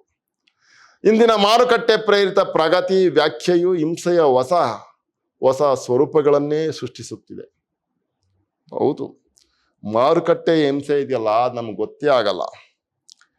ಮಾರುಕಟ್ಟೆಯ ಹಿಂಸೆಯೇ ಮಾರುಕಟ್ಟೆ ಒಳಗಡೆ ಇರೋರು ಅದನ್ನ ಅರ್ಥ ಮಾಡ್ಕೊಂಡು ಎಷ್ಟೋ ಜನ ಆತ್ಮಹತ್ಯೆಗಳನ್ನು ಮಾಡ್ಕೊಂಡ್ಬಿಟ್ಟಿದ್ದಾರೆ. ಅದು ಗೊತ್ತೇ ಆಗಲ್ಲ. ಅದನ್ನ ನಾವು ಯಾವುದೋ ಒಂದು ರೀತಿಯಲ್ಲಿ ಮಾರುಕಟ್ಟೆ ವ್ಯವಸ್ಥೆಯಲ್ಲಿ ಲಾಸ್ ಪ್ರಾಫಿಟ್ ಅಂತ ಅಂದ್ಬಿಟ್ಟು ಮಾತಾಡ್ತಾ ಇರ್ತೀವಿ. ಲಾಸ್ ಯಾಕಾಗುತ್ತೆ, ಪ್ರಾಫಿಟ್ ಹೇಗೆ ಬರುತ್ತೆ, ಪ್ರಾಫಿಟ್ ಬರ್ತಾ ಇರೋದು ನ್ಯಾಯಸಮ್ಮತವಾಗ ಅಂತ ಇವುಗಳನ್ನೆಲ್ಲ ನಾವು ಯೋಚನೆ ಮಾಡದೇ ಇರುವಂತ ಸಂದರ್ಭದಲ್ಲಿ ಉಳ್ಕೊಂಡ್ಬಿಟ್ಟಿದ್ದೀವಿ. ಆ ಕಾರಣಕ್ಕೆ ಇಂಥ ದುರಂತಗಳು ಸಂಭವಿಸ್ತವೆ ಅಂತ ಹೇಳ್ತಾ ಇರೋದು. ಮೂರನೆಯ ಬಗೆಯ ಹಿಂಸೆಯು ಆಧುನಿಕ ಪ್ರಗತಿ ಸಿದ್ಧಾಂತದಿಂದ ಉದ್ಭವಿಸುವಂಥದ್ದು. ಆಧುನಿಕ ಪ್ರಗತಿ ಸಿದ್ಧಾಂತದಿಂದ ಈಗ ನಾವು ಸೊಫಿಸ್ಟಿಕೇಟೆಡ್ ಅಂತ ಏನು ಮಾತಾಡ್ತಿದ್ದೀವಿ, ಸೊಫಿಸ್ಟಿಕೇಟೆಡ್ ಡೆವಲಪ್ಮೆಂಟ್ ಅಂತ ಮಾತಾಡ್ತಾ ಇದ್ದೀವಿ. ಆ ಮಾರ್ಕೆಟ್ ಡೆವಲಪ್ಮೆಂಟ್ ಇದೆಲ್ಲ, ಅದರಿಂದ ಪ್ರಭಾವಕ್ಕೆ ಪ್ರೇರಿತವಾಗಿ ಈ ಹಿಂಸೆ ಆಗುತ್ತೆ ಅಂತ ಹೇಳ್ತಾರೆ. ಇಲ್ಲಿ ನಡೆಯುವುದು ಬಲಹೀನ ಸಮುದಾಯದ ಬಲಿ ಮಾತ್ರ. ಪ್ರಗತಿಗಾಗಿ ಬಲಿದಾನ ಮಾಡಬೇಕೆನ್ನುವ ಧೋರಣೆ, ಸ್ವಯಂ ಬಲಿದಾನದ ಪ್ರಶ್ನೆಯೇ ಇಲ್ಲಿಲ್ಲ. ಇಲ್ಲಿ ಸ್ವಯಂ ಬಲಿದಾನ ಅನ್ನುವಂಥದ್ದಿಲ್ಲ. ನಾನು ಅದಕ್ಕೋಸ್ಕರ ನನ್ನ ಬಲಿದಾನವನ್ನು ಕೊಡ್ತೀನಿ ಅನ್ನೋಂಥದ್ದಿಲ್ಲ. ನನ್ನ ಬೆಳವಣಿಗೆಗೋಸ್ಕರ ಇತರರನ್ನ ಬಲಿ ಕೊಡ್ತೀನಿ ಅನ್ನುವಂಥದ್ದೇ ಈ ಮಾರುಕಟ್ಟೆ ವ್ಯವಸ್ಥೆಯಲ್ಲಿ ಇರೋದು. ಮೋಸ ಹೋಗ್ತಾ ಇದ್ದಾರೆ ಜನಗಳು, ಮೋಸ ಹೋಗ್ಲಿ ಬಿಡು. ನನ್ನ ಬೆಳವಣಿಗೆಯಲ್ಲಿ ಯಾರು ಬೇಕಾದ್ರೂ ಮೋಸವಾಗ್ಲಿ, ಯಾರಿಗೆ ಬೇಕಾದ್ರೂ ಹಿಂಸೆ ಆಗ್ಲಿ, ತೊಂದರೆ ಇಲ್ಲ ಅನ್ನುವಂತಹ ಒಂದು ಸಿದ್ಧಾಂತ ಇದೆಯಲ್ಲ, ಅದು ಮಾರುಕಟ್ಟೆಯ ಸಿದ್ಧಾಂತ. ಅದನ್ನ ರಾಷ್ಟ್ರದ ಅಭಿವೃದ್ಧಿಗಾಗಿ ಜಾಗತಿಕ ಅರ್ಥವ್ಯವಸ್ಥೆಯಲ್ಲಿ ಗಟ್ಟಿಯ ಸ್ಥಾನಮಾನ ಗಳಿಸಲಿಕ್ಕಾಗಿ ಇಂಥ ಬಲಿದಾನ ತ್ಯಾಗಗಳು ಅನಿವಾರ್ಯ. ದೇಶದ ಹಿತದೃಷ್ಟಿಯಿಂದ ಕೆಲವು ಪ್ರದೇಶ, ಕೆಲವೊಂದು ವರ್ಗಗಳು ಬಲಿದಾನಕ್ಕೆ ಸಿದ್ಧರಾಗುವುದು ಅಗತ್ಯ ಎಂದೆಲ್ಲ ನಂಬಿಸಲಾಗುತ್ತದೆ. ನೋಡಿ, ದೇಶದ ಅಗತ್ಯಗಳಿಗೋಸ್ಕರ, ದೇಶದ ಪ್ರಗತಿಗೋಸ್ಕರ ಈ ರೀತಿಯ ಬಲಿದಾನಕ್ಕೆ ಸಿದ್ಧರಾಗುವುದು ಅಗತ್ಯ ಎಂದೆಲ್ಲ ನಂಬಿಸಲಾಗುತ್ತೆ ಅಂತ ಹೇಳ್ತಾರೆ. ಮುಂದಕ್ಕೆ ಇಂಥ ಅಭಿವೃದ್ಧಿ ಪ್ರೇರಿತ ಕ್ರೌರ್ಯ ಅದರದೇ ಆದ ಅಭಿವೃದ್ಧಿ ತರ್ಕಗಳನ್ನು ಸೃಷ್ಟಿಸಿ ಅವನ್ನು ವೈಜ್ಞಾನಿಕವಾಗಿಯೂ ಭಾವನಾಶೂನ್ಯವಾಗಿಯೂ ತಟಸ್ಥವಾಗಿಯೂ ವಿಚಾರಬದ್ಧವಾಗಿಯೂ ಮುಂದಿಡುತ್ತದೆ. ಈ ಅಭಿವೃದ್ಧಿ ವ್ಯಾಖ್ಯೆಗಳು ಎಷ್ಟು ತರ್ಕಯುಕ್ತವಾಗಿರ್ತವೆ ಅಂದರೆ ಅವು ಎಂಥ ಹಿಂಸೆಯನ್ನೂ ನ್ಯಾಯಸಮ್ಮತ ಮಾಡಿಬಿಡ್ತದೆ. ನೋಡಿ, ಈ ಅಭಿವೃದ್ಧಿ ವ್ಯಾಖ್ಯೆಗಳಿದೆಯಲ್ಲ, ಈ ಅಭಿವೃದ್ಧಿಯ ಡೆಫಿನೇಷನ್ಗಳು ಇವೇನನ್ಸ್ಬಿಡುತ್ತೆ ಅಂತಂದ್ರೆ, ಅವರು ಮಾಡ್ತಾ ಇರುವಂತ ಕ್ರೌರ್ಯಗಳು ನ್ಯಾಯಸಮ್ಮತ ಅನ್ನಿಸುವ ಹಾಗೆ ಅವರು ತಮ್ಮ ಅಜೆಂಡಾಗಳನ್ನ ಪ್ರೊಜೆಕ್ಟ್ ಮಾಡ್ತಿರ್ತಾರೆ. ಈ ಅಭಿವೃದ್ಧಿ ವ್ಯಾಖ್ಯೆಗಳು ಎಷ್ಟು ತರ್ಕಯುಕ್ತವಾಗಿರ್ತವೆಂದರೆ ನೀವು ಹೆಂಗೆ ಯೋಚನೆ ಮಾಡಿದ್ರೆ ಸರಿ ಅನ್ನಿಸ್ಬೇಕು ಆ ಥರ. ಅವು ಎಂಥ ಹಿಂಸೆಯನ್ನೂ ನ್ಯಾಯಸಮ್ಮತ ಮಾಡಿಬಿಡುತ್ತದೆ. ಅವೈಜ್ಞಾನಿಕವಾದ ಈ ಮಾರುಕಟ್ಟೆ ಆಧಾರಿತ ಆರ್ಥಿಕ ಸಿದ್ಧಾಂತವು ಅನೈತಿಕ ವ್ಯಾಪಾರ ಲಾಭ ಪೈಪೋಟಿಯ ಆರ್ಥಿಕ ನೀತಿ, ಅವೈಜ್ಞಾನಿಕ ಜಾಹೀರಾತು ಪ್ರಣೀತ ಮಾರುಕಟ್ಟೆಯ ಯುದ್ಧ, ನಿಸರ್ಗದ ಅಸಹ್ಯ ಲೂಟಿ, ರಾವಿನ ಸರಕು ಸಂಸ್ಕೃತಿ ಮುಂತಾದ ಸ್ವಯಂ ಹಿಂಸೆಯನ್ನು ಪೋಷಿಸುವ ಮೌಲ್ಯಗಳನ್ನು ಸಮಾಜದಲ್ಲಿ ಬಲವಾಗಿ ನೆಲೆಗೊಳಿಸಿಬಿಡುತ್ತದೆ. ಅವೈಜ್ಞಾನಿಕವಾದ ಈ ಮಾರುಕಟ್ಟೆ ಆಧಾರಿತ ಆರ್ಥಿಕ ಸಿದ್ಧಾಂತವು ಅನೈತಿಕ ವ್ಯಾಪಾರ ಲಾಭ ಪೈಪೋಟಿಯ ಆರ್ಥಿಕ ನೀತಿ, ಅನೈತಿಕವಾದಂತಹ ಅವೈಜ್ಞಾನಿಕವಾದಂತಹ ಜಾಹೀರಾತು ಪ್ರಕಟಣೆ, ಇವುಗಳನ್ನೆಲ್ಲ ನಂಬಿ ಒಂದು ರೀತಿಯ ಆರ್ಥಿಕ ಮೋಸಕ್ಕೆ ಒಳಗಾಗುವಂಥ ಜನರು ಅನುಭವಿಸ್ತಾ ಇರುವಂಥದ್ದು ಕೂಡ ಕನ್ಸಲ್ಡ್ ಹಿಂಸೆ, ಒಂಥರ ಟಾರ್ಚರ್. ಅದು ಗೊತ್ತಾಗಲ್ಲ. ಅದು ಗೊತ್ತಾಗದ ಹಾಗೆ ಮಾರುಕಟ್ಟೆ ವ್ಯವಸ್ಥೆ ಗ್ರಾಹಕರನ್ನು ನಂಬಿಸಿ ಆ ಹಿಂಸೆಯ ಕೂಪದೊಳಗಡೆ ಬರಮಾಡ್ಕೊಳ್ತಾ ಇರ್ತಾರೆ. ಅದು ಮಾರುಕಟ್ಟೆಯ ತಂತ್ರ. ಈ ಮೌಲ್ಯಗಳ ವಿರುದ್ಧ ಸೊಲ್ಲೆತ್ತುವ ಸತ್ಯವಂತರನ್ನು ಪ್ರಗತಿ ವಿರೋಧಿಗಳು, ಯಥಾಸ್ಥಿತಿವಾದಿಗಳು, ಪ್ರತಿಗಾಮಿಗಳು, ಅಭಿವೃದ್ಧಿ ಪಥದ ಗಾಲಿಯನ್ನು ಮುಗ್ಗರಿಸಲು ಪ್ರಯತ್ನಿಸುವವರು ತಲೆ ಹಿಡುಕರು ಎಂದು ಬಣ್ಣಿಸಿ ಅವರನ್ನು ಹಾಸ್ಯಾಸ್ಪದ ವ್ಯಕ್ತಿಗಳನ್ನಾಗಿ ಮಾಡಲಾಗುತ್ತದೆ. ಈ ರೀತಿಯ ವ್ಯಕ್ತಿ ನೋಡಿ ಅಪ್ಪ, ಈ ರೀತಿಯ ಅನ್ಯಾಯ ಆಗ್ತಾ ಇದೆ ಮಾರುಕಟ್ಟೆ ವ್ಯವಸ್ಥೆಯಲ್ಲಿ. ನೋಡಿ, ನಾವು ಇದನ್ನ ನೀವು ನೀತಿ ಯುಕ್ತವಾದದ್ದು, ನ್ಯಾಯಸಮ್ಮತವಾದದ್ದು ಅಂತ ಹೇಳ್ತಾ ಇದ್ದೀರಿ. ಆರ್ಥಿಕ ನೀತಿಗೆ ವಿರುದ್ಧವಾದದ್ದು ಇದು. ಆಮೇಲೆ ಜನಸಾಮಾನ್ಯರನ್ನ ಲೂಟಿ ಮಾಡುವಂತ ಆರ್ಥಿಕ ನೀತಿ, ಇವೆಲ್ಲವೂ ಅಂತೇಳಿ ಒಂದಷ್ಟು ಜನ ಪ್ರಗತಿಪರರು, ವಿದ್ಯಾವಂತರು, ಅರ್ಥಶಾಸ್ತ್ರಜ್ಞರು ಅದನ್ನ ಹೇಳಿದಾಗ ಅವರನ್ನ ಈ ಮೌಲ್ಯಗಳ ವಿರುದ್ಧ ಸೊಲ್ಲೆತ್ತುವ ಸತ್ಯವಂತರನ್ನು ಪ್ರಗತಿ ವಿರೋಧಿಗಳು ಅಂತ ಕರೆದು ಬಿಡ್ತಾರೆ. ಯಥಾಸ್ಥಿತಿವಾದಿಗಳು ಅಂದ್ರೆ ಹೆಂಗಿರ್ಬೇಕು ಹಂಗೆ ಇರಬೇಕು, ಅವ್ರೇನು ಡೆವಲಪ್ ಆಗೋದು ಬೇಡ, ಅಪ್ಡೇಟ್ ಆಗೋದು ಬೇಡ ಅಲ್ವಾ ಅಂತೇಳಿ ಅವರನ್ನ ಅಭಿವೃದ್ಧಿಯನ್ನ ಏನು ತಡಿತಾ ಇರುವಂತಹ ವ್ಯಕ್ತಿಗಳು ಇವರು ಅಂತ ಅಂದ್ಬಿಟ್ಟು ಬಿಂಬಿಸ್ತಾರೆ. ಅಂದ್ರೆ ಪ್ರತಿಗಾಮಿಗಳು ಅಂತ ಬಿಂಬಿಸೋರು. ಅಭಿವೃದ್ಧಿ ಪಥದ ಗಾಲಿಯನ್ನು ಮುಗ್ಗರಿಸಲು ಪ್ರಯತ್ನಿಸುವವರು ತಲೆ ಹಿಡುಕರು ಎಂದು ಬಣ್ಣಿಸಿ ಅವರನ್ನು ಹಾಸ್ಯಾಸ್ಪದ ವ್ಯಕ್ತಿಗಳನ್ನಾಗಿ ಮಾಡಲಾಗುತ್ತದೆ. ಈ ಥರದ್ದೊಂದು ಮಹಾ ವ್ಯವಸ್ಥೆ ಇದೆ. ಈ ಮಹಾ ವ್ಯವಸ್ಥೆಯ ವಿರುದ್ಧವಾಗಿ ಹೋರಾಡುವವರನ್ನ ಹೀಗೆ ತಲೆ ಹಿಡುಕರು ಅಂತಲೋ ಅಥವಾ ಪ್ರಗತಿಗೆ ವಿರುದ್ಧವಾಗಿ ನಡ್ಕೊಳ್ಳೋರು ಅಂತಲೋ, ಯಥಾಸ್ಥಿತಿವಾದಿಗಳು ಅಂತಲೋ, ಪ್ರಗತಿ ವಿರೋಧಿಗಳು ಅಂತಲೋ ಬಿಂಬಿಸಿ ಅವರ ಬದುಕನ್ನು ಹಾಸ್ಯಾಸ್ಪದಗೊಳಿಸಲಾಗುತ್ತದೆ. ಆದರೆ ಈ ಅಭಿವೃದ್ಧಿ ಮಾಡೆಲ್ನಿಂದ ಸಮಷ್ಟಿ ಹಿತ ಸಾಧ್ಯವೇ? ಇಲ್ಲವಾದರೆ ಇದು ಯಾವ ವರ್ಗದ ಹಿತರಕ್ಷಣೆಗಾಗಿ? ಹೌದಪ್ಪ, ಅಭಿವೃದ್ಧಿಗಾಗಿ ಇದೆ ಅನ್ನೋದಾದ್ರೆ ಯಾವ ವರ್ಗದ ಅಭಿವೃದ್ಧಿಗಾಗಿ? ಇದರ ಸ್ವರೂಪವೇನು? ಎಷ್ಟು ಜನ ಇದರಿಂದ ಅಭಿವೃದ್ಧಿ ಹೊಂದುತ್ತಾರೆ? ಯಾರೆಲ್ಲ ಅಭಿವೃದ್ಧಿ ಹೊಂದುತ್ತಾರೆ? ಈ ಅಭಿವೃದ್ಧಿ ಹೊಂದಲು ಕಾರಣಕರ್ತರಾಗುವವರು ಯಾರು? ಕಾರಣಕರ್ತರಾಗುವವರೆಲ್ಲರೂ ಕೂಡ ಅಭಿವೃದ್ಧಿ ಆಗುತ್ತಾರೆಯೇ? ನೋಡಿ, ಅದನ್ನ ಹೇಳ್ತಾ ಇರೋದು. ಕೇಂದ್ರೀಕೃತವೇ ವಿಕೇಂದ್ರೀಕೃತವೇ? ಎಲ್ಲರಿಗೂ ಈ ಲಾಭ ಹೋಗುತ್ತದೆಯೇ? ಈ ಪ್ರಗತಿ ಎಲ್ಲರಿಗೂ ಹಂಚಿಕೆ ಆಗುತ್ತದೆ? ಇಲ್ಲಿ ಪ್ರಯೋಜನ ಪಡೆಯುವವರು ಯಾರು? ಸಂಕಷ್ಟಗೊಳಗಾಗುವವರು ಯಾರು? ಬಲಿಯಾಗುವವರು ಯಾರು ಎಂಬೆಲ್ಲ ನೈತಿಕ ಪ್ರಶ್ನೆಗಳಿಗೆ ಮಾತ್ರ ನೇರ ಮುಖಾಮುಖಿಯಾಗದೆ ಅವನ್ನು ಹಿಂದಕ್ಕೆ ತಳ್ಳಿ ಮುಚ್ಚಿ ಹಾಕಲು ಪ್ರಯತ್ನಿಸಲಾಗುತ್ತದೆ. ಅಪ್ಪ, ಇದು ಅಭಿವೃದ್ಧಿ ಅಂತ ಹೇಳ್ತೀವಿ, ಸರಿಯಪ್ಪ. ಯಾರಿಗೋಸ್ಕರ ಅಭಿವೃದ್ಧಿ? ಈ ಅಭಿವೃದ್ಧಿ ಯಾರಿಗೋಸ್ಕರ ಆಗ್ತಾ ಇದೆ? ಯಾರು ಮಾಡ್ತಾ ಇರೋದು? ಈ ಅಭಿವೃದ್ಧಿಯ ಫಲವನ್ನ ಉಣ್ಣುವವರು ಯಾರು? ಉಣ್ಣುವವರಾಗಿದ್ರೆ ಎಷ್ಟು ಜನ? ಅಥವಾ ಅದು ವಿಕೇಂದ್ರೀಕರಣವೇ, ಕೇಂದ್ರೀಕರಣವೇ? ಇಂತಿಷ್ಟು ಜನಗಳಿಗೆ ಮಾತ್ರ ಅದರ ಲಾಭ ಇದೆಯೇ ಅಥವಾ ಎಲ್ಲರಿಗೂ ಅದರ ಲಾಭ ಸಲ್ಲುತ್ತದೆಯೇ? ಈ ಎಲ್ಲ ವಿಚಾರಗಳನ್ನ ನೇಪಥ್ಯಕ್ಕೆ ಸರಿಸಲಾಗುತ್ತದೆ. ಅದು ಮಾರುಕಟ್ಟೆಯ ಬಹಳ ದೊಡ್ಡ ತಂತ್ರ. ನಾವಿಂದು ಒಪ್ಪಿದ ಈ ಪ್ರಗತಿ ಸಿದ್ಧಾಂತದ ಕೇಂದ್ರೀಕೃತ ಶಕ್ತಿ ಅಗಾಧ ದುರ್ಬಲರ ಶಕ್ತಿ ಹರಣ ಮಾಡಿ ಇನ್ನಷ್ಟು ಶಕ್ತಿಹೀನ ಸ್ಥಿತಿಗೆ ತಳ್ಳುವ ಹಿಂದಿರುವ ಭಾವನಾಶೂನ್ಯ ಕ್ರೌರ್ಯ ಇಂದೆಂದಿಗಿಂತಲೂ ಅಮಾನುಷವಾದದ್ದು. ನೋಡಿ, ಇದೆಯಲ್ಲ ಭಾವನಾಶೂನ್ಯ ಕ್ರೌರ್ಯ. ನಾವು ಈಗ ವಿವೇಕ ಶಾನ್ಭೋಗ ಅನ್ನೋರು ಒಂದು ಅದ್ಭುತವಾದ ಲೇಖನ ಬರೆದವ್ರೆ, ಹುಲಿ ಸವಾರಿ ಅಂತ. ಹುಲಿ ಸವಾರಿ ಅನ್ನುವಂಥದ್ದು ಕೂಡ ಮಾರುಕಟ್ಟೆ ವ್ಯವಸ್ಥೆಯಲ್ಲೇ ಮಲ್ಟಿಫ್ಲೆಕ್ಸ್ ಕಂಪ್ನಿಗಳು ಮಾಡ್ತಾ ಇರುವಂತಹ ಬಹಳ ದೊಡ್ಡ ಅವಿವೇಕವನ್ನು ಕುರಿತು ಮಾತಾಡೋದು. ಅದ್ರ ಬಗ್ಗೆ ಹುಲಿ ಸವಾರಿ ಅನ್ನುವಂಥ ಒಂದು ಲೇಖನ ಅದು ಪ್ರಸ್ತುತಪಡಿಸುತ್ತೆ, ಬಹಳ ಸೊಗಸಾಗಿದೆ. ಆ ಥರದ್ದೇ ವಿಷಯವನ್ನ ಇಲ್ಲಿ ಹೇಳೋದು. ಇದರ ತರ್ಕಗಳು ಮನುಷ್ಯ ಜನಾಂಗದ ಜೊತೆ ಸಮಸ್ತ ಜೀವಜಾಲದ ಮೇಲೆಯೂ ಕ್ರೌರ್ಯವನ್ನು ತಂದೊಡ್ಡುತ್ತಿದೆ. ಹಿಂಸೆಯ ಅದೃಶ್ಯ ಕೊಂಡಿಗಳು ತಾನು ಹಿಂದೆ ಉಲ್ಲೇಖಿಸಿದಂತೆ ಸೂಕ್ಷ್ಮಾತಿ ಸೂಕ್ಷ್ಮವಾಗಿ ಜಗತ್ತಿನೆಲ್ಲೆಡೆ ಎಂದು ವ್ಯಾಪಿಸಿದೆ. ಇದು ಕಣ್ಣಿಗೆ ಕಾಣುವ ನೇರ ರೇಖೆಯಲ್ಲಿ ನಡೆಯುವುದೇ ಇಲ್ಲ.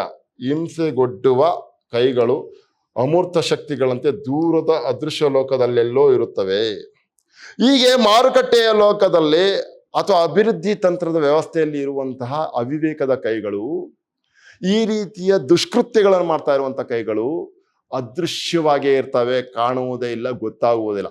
ಆಮೇಲೆ ಆ ಅವಿವೇಕದ ಕೃತ್ಯಗಳು ನಮ್ಗೆ ಗೊತ್ತಾಗೋದು ಇಲ್ಲ. ಆ ಅಭಿವೃದ್ಧಿಯ ವಿರಾಟ ಸ್ವರೂಪ ಅಂತ್ಯದಲ್ಲಿ ಅದರ ಅವನತಿ ನಮಗೆ ಕಾಣಿಸ್ತಾ ಇರುತ್ತೆ. ಆಗ ನಾವು ಎಚ್ಚೆತ್ಕೊಳ್ಳುವಾಗ ಇನ್ನಿಲ್ಲದಂಥ ದೂರವನ್ನು ಕ್ರಮಿಸಿರ್ತೀವಿ. ಆ ಅವಿವೇಕಕ್ಕೆ ನಾವು ಬಲಿಯಾಗಲೇಬೇಕಾಗತ್ತೆ ಅಂತ ಹೇಳ್ತಾ ಇರೋದು. ಇವಕ್ಕೆ ಮೂರ್ತವಾದ ಕಣ್ಣು, ಕಿವಿ, ಮುಖಗಳಿರುವುದೇ ಇಲ್ಲ. ಈ ರೀತಿಯ ಮೋಸಕ್ಕೆ, ಈ ರೀತಿಯ ಹಿಂಸೆಗೆ ಒಂದು ಸೂಕ್ಷ್ಮವಾದ ಶರೀರ ಅನ್ನೋದು ಇರೋದಿಲ್ಲ, ಕಣ್ಣು ಕಿವಿಗಳು ಇರೋದಿಲ್ಲ ಅಂತ. ಇವ್ರು ಮಾಡ್ತಾ ಇದ್ದಾರೆ ಅನ್ನೋದು ಗೊತ್ತೇ ಆಗಲ್ಲ. ಆ ಥರದ್ದೇ ಹಿಂಸೆಗಳು ಹೋಗ್ತವೆ. ಎಷ್ಟೋ ಸಂದರ್ಭದಲ್ಲಿ ನಾವು ಅದನ್ನು ನೋಡ್ತಾನೆ ಇರ್ತೀವಿ. ನೋಡ್ರಿ, ಅಕೌಂಟಬಲ್ ಆಗೋರು ಸಿಗೋದೇ ಇಲ್ಲ ಮಾರುಕಟ್ಟೆ ವ್ಯವಸ್ಥೆಯಲ್ಲಿ. ಅಕೌಂಟಬಲ್ ಆಗಿ ಯಾವುದು ಇದಕ್ಕೆ ನಾನು ಜವಾಬ್ದಾರಿ ಆಗ್ತೀನಿ ಅಂತ ಅಂದ್ಬಿಟ್ಟು ಸಿಗೋದೇ ಇಲ್ಲ ಮಾರುಕಟ್ಟೆ ವ್ಯವಸ್ಥೆಯಲ್ಲಿ. ಇದೊಂದು ವ್ಯವಸ್ಥೆ, ಸಿದ್ಧಾಂತ, ಪೂರ್ವಗ್ರಹ ಪೀಡಿತ ವ್ಯಾಖ್ಯೆ. ಇದು ತನ್ನದೇ ಆದ ಶಿಕ್ಷಣ ವ್ಯವಸ್ಥೆಯನ್ನು ಹುಟ್ಟುಹಾಕೋದ್ರಿಂದ ಎಲ್ಲ ಜನರೂ ಇದರ ಮಾಟ ಮೋಡಿಗಳಿಗೆ ಒಳಗಾಗಿ ಬಿಡುತ್ತಾರೆ. ನೋಡಿ, ಆ ಮಾರುಕಟ್ಟೆ ವ್ಯವಸ್ಥೆ ತನಗೆ ಬೇಕಾದಂತಹ ಶಿಕ್ಷಣ ವ್ಯವಸ್ಥೆಯನ್ನ ಪ್ರೊಸೀಡ್ ಮಾಡುತ್ತೆ. ಆ ಶಿಕ್ಷಣವನ್ನ ಪಡೆದುಕೊಂಡವರು ಹೌದು ಇದು ಸರಿಯಪ್ಪ ಅಂತ ಹೇಳಿ ಮೂಗು ಬಸವುಗಳಾಗಿ ಹಿಂಗೆ ತಲೆ ಅಲ್ಲಾಡಿಸ್ತಾ ಇರ್ತವೆ. ಆ ರೀತಿಯ ಶಿಕ್ಷಣ ವ್ಯವಸ್ಥೆಯನ್ನ ಅವರೇ ರೂಪಿಸಿ ಮಾರುಕಟ್ಟೆಗೆ ಬಿಟ್ಟಿರ್ತಾರೆ. ಅವರು ಮಾಡುವ ಎಲ್ಲ ಹುನ್ನಾರಗಳನ್ನು ಸರಿ ಅಂಥೇಳಿ ತಲೆ ಆಡಿಸುವಂತ, ಜೈಕಾರ ಹಾಕುವಂತ ಒಂದು ಬಹುತೇಕ ದೊಡ್ಡ ಸಮುದಾಯವನ್ನು ಸೃಷ್ಟಿ ಮಾಡ್ಕೊಳ್ತಾರೆ. ನೋಡಿ, ಅವರ ಮಾಟ ಮೋಡಿಗಳಿಗೆ ಜನರು ಸಲೀಸಾಗಿ ತಲೆ ಅಲ್ಲಾಡಿಸ್ತಾರೆ. ಇಲ್ಲಿ ಹಿಂಸೆ ಮಾಡುವವರು ಮತ್ತು ಹಿಂಸೆಗೊಳಗಾಗುವವರ ನಡುವಿನ ಗಡಿಯೇ ಮರೆಮಾಚಿರುತ್ತದೆ. ಯಾರು ಹಿಂಸೆ ಮಾಡ್ತಾ ಇರೋದು, ಯಾರು ಹಿಂಸೆಗೊಳಗಾಗ್ತಾ ಇರೋದು ಅನ್ನೋದು ಗೊತ್ತೇ ಆಗಲ್ಲ. ಇಂದು ನರ್ಮದಾ ಕೊಳ್ಳದಲ್ಲಿ ಆಧುನಿಕ ಅಭಿವೃದ್ಧಿ ವ್ಯಾಖ್ಯೆಯ ಸಂಕೇತವಾದ ಬೃಹತ್ ಅಣೆಕಟ್ಟು ಯೋಜನೆಯು 200ಕ್ಕೂ ಮಿಕ್ಕಿ ಹಳ್ಳಿಗಳಲ್ಲಿ ವಾಸವಾಗಿರೋ ಲಕ್ಷಾಂತರ ಶಕ್ತಿಹೀನ ಬುಡಕಟ್ಟು ಜನಾಂಗದವರನ್ನು ಮುಳುಗಿಸಲು ಹೊರಟಿದೆಯಲ್ಲ, ಇದರ ಬಗ್ಗೆ ಈ ದೇಶದ ಆಧುನಿಕರಲ್ಲಿ ಸೆನ್ಸ್ ಆಫ್ ಶೇಮ್ ಇಲ್ಲ. ಎಷ್ಟು ಸೊಗಸಾಗಿ ಮಾತಾಡ್ತಾ ಇದ್ದಾರೆ ನೋಡಿ ಮುರಾರಿ ಬಲ್ಲಾಳು. ಸೆನ್ಸ್ ಆಫ್ ಶೇಮ್ ಇಲ್ಲ. ಅಯ್ಯೋ, ಎಂತ ವಿವೇಕ ಮಾಡ್ಬಿಡ್ತಾ ಇದ್ದೀವ್ರಿ. ಸಾವಿರಾರು ವರ್ಷಗಳಿಂದ ಇರುವಂತಹ ಈ ಬುಡಕಟ್ಟು ಜನಾಂಗದ ಈ ಇವರ ಜೀವನವನ್ನ ನಾವು ಯಾವುದೋ ಅಭಿವೃದ್ಧಿ ಹೆಸರಿನಲ್ಲಿ ನಾಶ ಮಾಡ್ತಾ ಇದ್ದೀವಲ್ಲ ಅಂತ ಹೇಳಿ ಆ ಥರದ್ದೊಂದು ಗಿಲ್ಟಿ ಫೀಲ್ ಆಗೋದಕ್ಕೆ ಸೆನ್ಸ್ ಆಫ್ ಶೇಮ್ ಇಲ್ಲ ಅವ್ರಿಗೆ ಅಂತ ಹೇಳ್ತಾರೆ. ಅದು ಸೂಕ್ಷ್ಮತೆಯನ್ನೇ ಅವರು ಯೋಚನೆ ಮಾಡಿಲ್ಲ ಅಂತ. ಅವರ ಬದುಕನ್ನ ನಾವು ನಾಶ ಮಾಡೋದಕ್ಕೆ ನಮ್ಗೆ ಏನ್ರಿ ಹಕ್ಕಿದೆ? ಇದನ್ನೇ ರೆಡ್ ಇಂಡಿಯನ್ಸ್ನ ನಾಯಕನಾದಂಥ ಸಿಯಾಟಲ್ ಮಾತಾಡೋದು. ಅಭಿವೃದ್ಧಿಯ ಹೆಸರಿನಲ್ಲಿ ಮೂಲ ವಾಸಿಗರಾದಂಥ ರೆಡ್ ಇಂಡಿಯನ್ಸ್ನ ಗುಳೆ ಹೊರಡೋದಕ್ಕೆ ಅವರನ್ನ ಎತ್ತಂಗಡಿ ಮಾಡ್ತಾ ಇದ್ದಾಗ ಅವನು ಮಾತಾಡೋದು, ಅಪ್ಪ ಇಲ್ಲಿರೋದನ್ನೆಲ್ಲ ನೀವು ಅಭಿವೃದ್ಧಿ ಇನ್ನೇನೋ ಮಾಡ್ಬಿಡ್ತೀವಿ ಅಂತ ಹೇಳ್ತಾ ಇದ್ದೀರಿ ಅಂತ ಹೇಳಿದಾಗ ಅವನ ಭಾಷಣವನ್ನ ಕೇಳಿಸ್ಕೊಂಡ ಎಷ್ಟೋ ಜನಕ್ಕೆ ಈ ಸೆನ್ಸ್ ಆಫ್ ಶೇಮ್ ಆಗಲಿಲ್ಲ ಅಂತ ಅನ್ನಿಸ್ತದೆ. ಆ ಕಾರಣಕ್ಕೆ ಅದು ಹಂಗೆ ಬೆಳೆದ್ಬಿಡ್ತು. ಯಾವ ಭಾವನಾತ್ಮಕ ಸ್ಪಂದನ ಕೂಡ ಇಲ್ಲ. ಭಾವನಾತ್ಮಕ ಸ್ಪಂದನ ಇದ್ದಾಗ ಮಾತ್ರ ನಾವು ಮಾಡ್ತಾ ಇರುವಂತ ಅವಿವೇಕವನ್ನು ನಿಲ್ಲಿಸ್ಲಿಕ್ಕೆ ಸಾಧ್ಯ ಆಗತ್ತೆ. ಇಲ್ಲ ಅಂತಂದ್ರೆ, ಸೆನ್ಸ್ ಆಫ್ ಶೇಮ್ ಇಲ್ಲ ಅಂತಂದ್ರೆ ನಿಜವಾಗ್ಲೂ ಕೂಡ ನಾವು ಎಂತ ಅವಿವೇಕಕ್ಕೂ ಬೇಕಾದ್ರೆ ಕೈ ಹಾಕ್ತೀವಿ. ನರ್ಮದಾ ಕೊಳ್ಳದ ಗುಡ್ಡಗಾಡು ಜನರ ಹೋರಾಟ ಕೇವಲ ಪರಿಸರ ಹೋರಾಟವಲ್ಲ ರೀ, ಅದು ಈ ಪ್ರಜಾಪ್ರಭುತ್ವವಾದಿ ವ್ಯವಸ್ಥೆಯಲ್ಲಿ ಸಭ್ಯ ನಾಗರಿಕನಾಗಿ ಬದುಕುವ ಹಕ್ಕಿಗಾಗಿ ಹೋರಾಟ, ಬದುಕುವ ಮೂಲಭೂತ ಹಕ್ಕಿಗಾಗಿ ನಡೆಯುವ ಇಂಥ ಜನಪರ ಹೋರಾಟಗಳು ಇಂದು ಅಸಂಬದ್ಧವಾಗಿ ಲೇವಡಿಯ ಸಂಗತಿಗಳಾಗುತ್ತಿರುವುದು ದಿಗಿಲುಗೊಳ್ಳುವ ಸಂಗತಿ. ಅಪ್ಪ ಯಾವುದೋ ಒಂದು ಅಣೆಕಟ್ಟನ್ನು ನಿರ್ಮಿಸ್ಬೇಕು ಅಂತಲ್ಲ, ಮತ್ತೊಂದು ಮಾಡ್ಬೇಕು ಅಂತ, ಅಪ್ಪ ಅಣೆಕಟ್ಟನ್ನು ನಿರ್ಮಾಣ ಮಾಡಿದ್ರೆ ನಿಮ್ಗೆ ಅನುಕೂಲ ಆಗುತ್ತಲ್ರಿ, ಜಮೀನ್ ಸಿಗುತ್ತೆ, ನೀವು ಬೆಳೆ ಬೆಳ್ಕೊಳ್ಬೋದು, ನೀರು ಯಥೇಚ್ಛವಾಗಿ ಸಿಗುತ್ತೆ ಅಂತೆಲ್ಲ ಹೇಳ್ತಾರೆ. ಆದರೆ ಅವರು ಬರುವ ಮೊದಲು, ಈ ಅಭಿವೃದ್ಧಿಯ ನಕ್ಷೆಯನ್ನು ತರುವ ಮೊದಲು ಅವರು ಸಾವಿರಾರು ಲಕ್ಷಾಂತರ ವರ್ಷಗಳಿಂದಲೂ ಅಷ್ಟೇ ಸುಖವಾಗೇ ಇದ್ರು. ನಿಮ್ಮನ್ನ ಯಾರ್ರಿ ಬರ್ರಿ ಅಂತ ಹೇಳ್ದವರು, ನಿಮ್ಮನ್ನ ಯಾರು ಅಭಿವೃದ್ಧಿ ಮಾಡಿ ಅಂತ ಹೇಳ್ದವರು? ಅವರ ಬದುಕನ್ನ ಲೇವಡಿ ಮಾಡಿ ನೀವು ಬದುಕುವುದು ಹೀಗಲ್ಲ ಅಂತೇಳಿ ಇವರೇ ನಂಬಿಕೊಂಡಂತ ಅವಿವೇಕದ ನಾಗರಿಕ ಪ್ರಪಂಚವನ್ನ ಪರಿಚಯ ಮಾಡ್ತೀನಿ ಅಂತ ಹೇಳಿ ನರ್ಮದಾ ಕೊಳ್ಳದಲ್ಲಿರುವಂತಹ ಎಲ್ಲ ಸಾಮಾನ್ಯ ವರ್ಗದವರನ್ನು ಗುಳೆ ಎಬ್ಬಿಸೋದಿದೆಯಲ್ಲ, ಅದು ಪರಮ ಅವಿವೇಕ ಅಂತ. ಅದು ಕೂಡ ಹಿಂಸೆಯ ಸ್ವರೂಪ. ನೋಡಿ, ಮೊದಲು ಉಲ್ಲೇಖಿಸಿದ ಹಿಂಸೆಯ ಸ್ವರೂಪಗಳಲ್ಲಿ ಸಿಟ್ಟು, ಸೆಡವು, ದ್ವೇಷ ಮುಂತಾದ ಮಾನವ ಸಹಜ ಭಾವತೀವ್ರತೆಗಳಾದರೂ ವ್ಯಕ್ತವಾದರೆ ಇಲ್ಲಿ ಭಾವನೆಗಳೇ ಸತ್ತು ಹೋಗಿರುತ್ತದೆ. ಇಲ್ಲಿ ಭಾವನೆಗಳೇ ಸತ್ತು ಹೋಗಿರುತ್ತದೆ.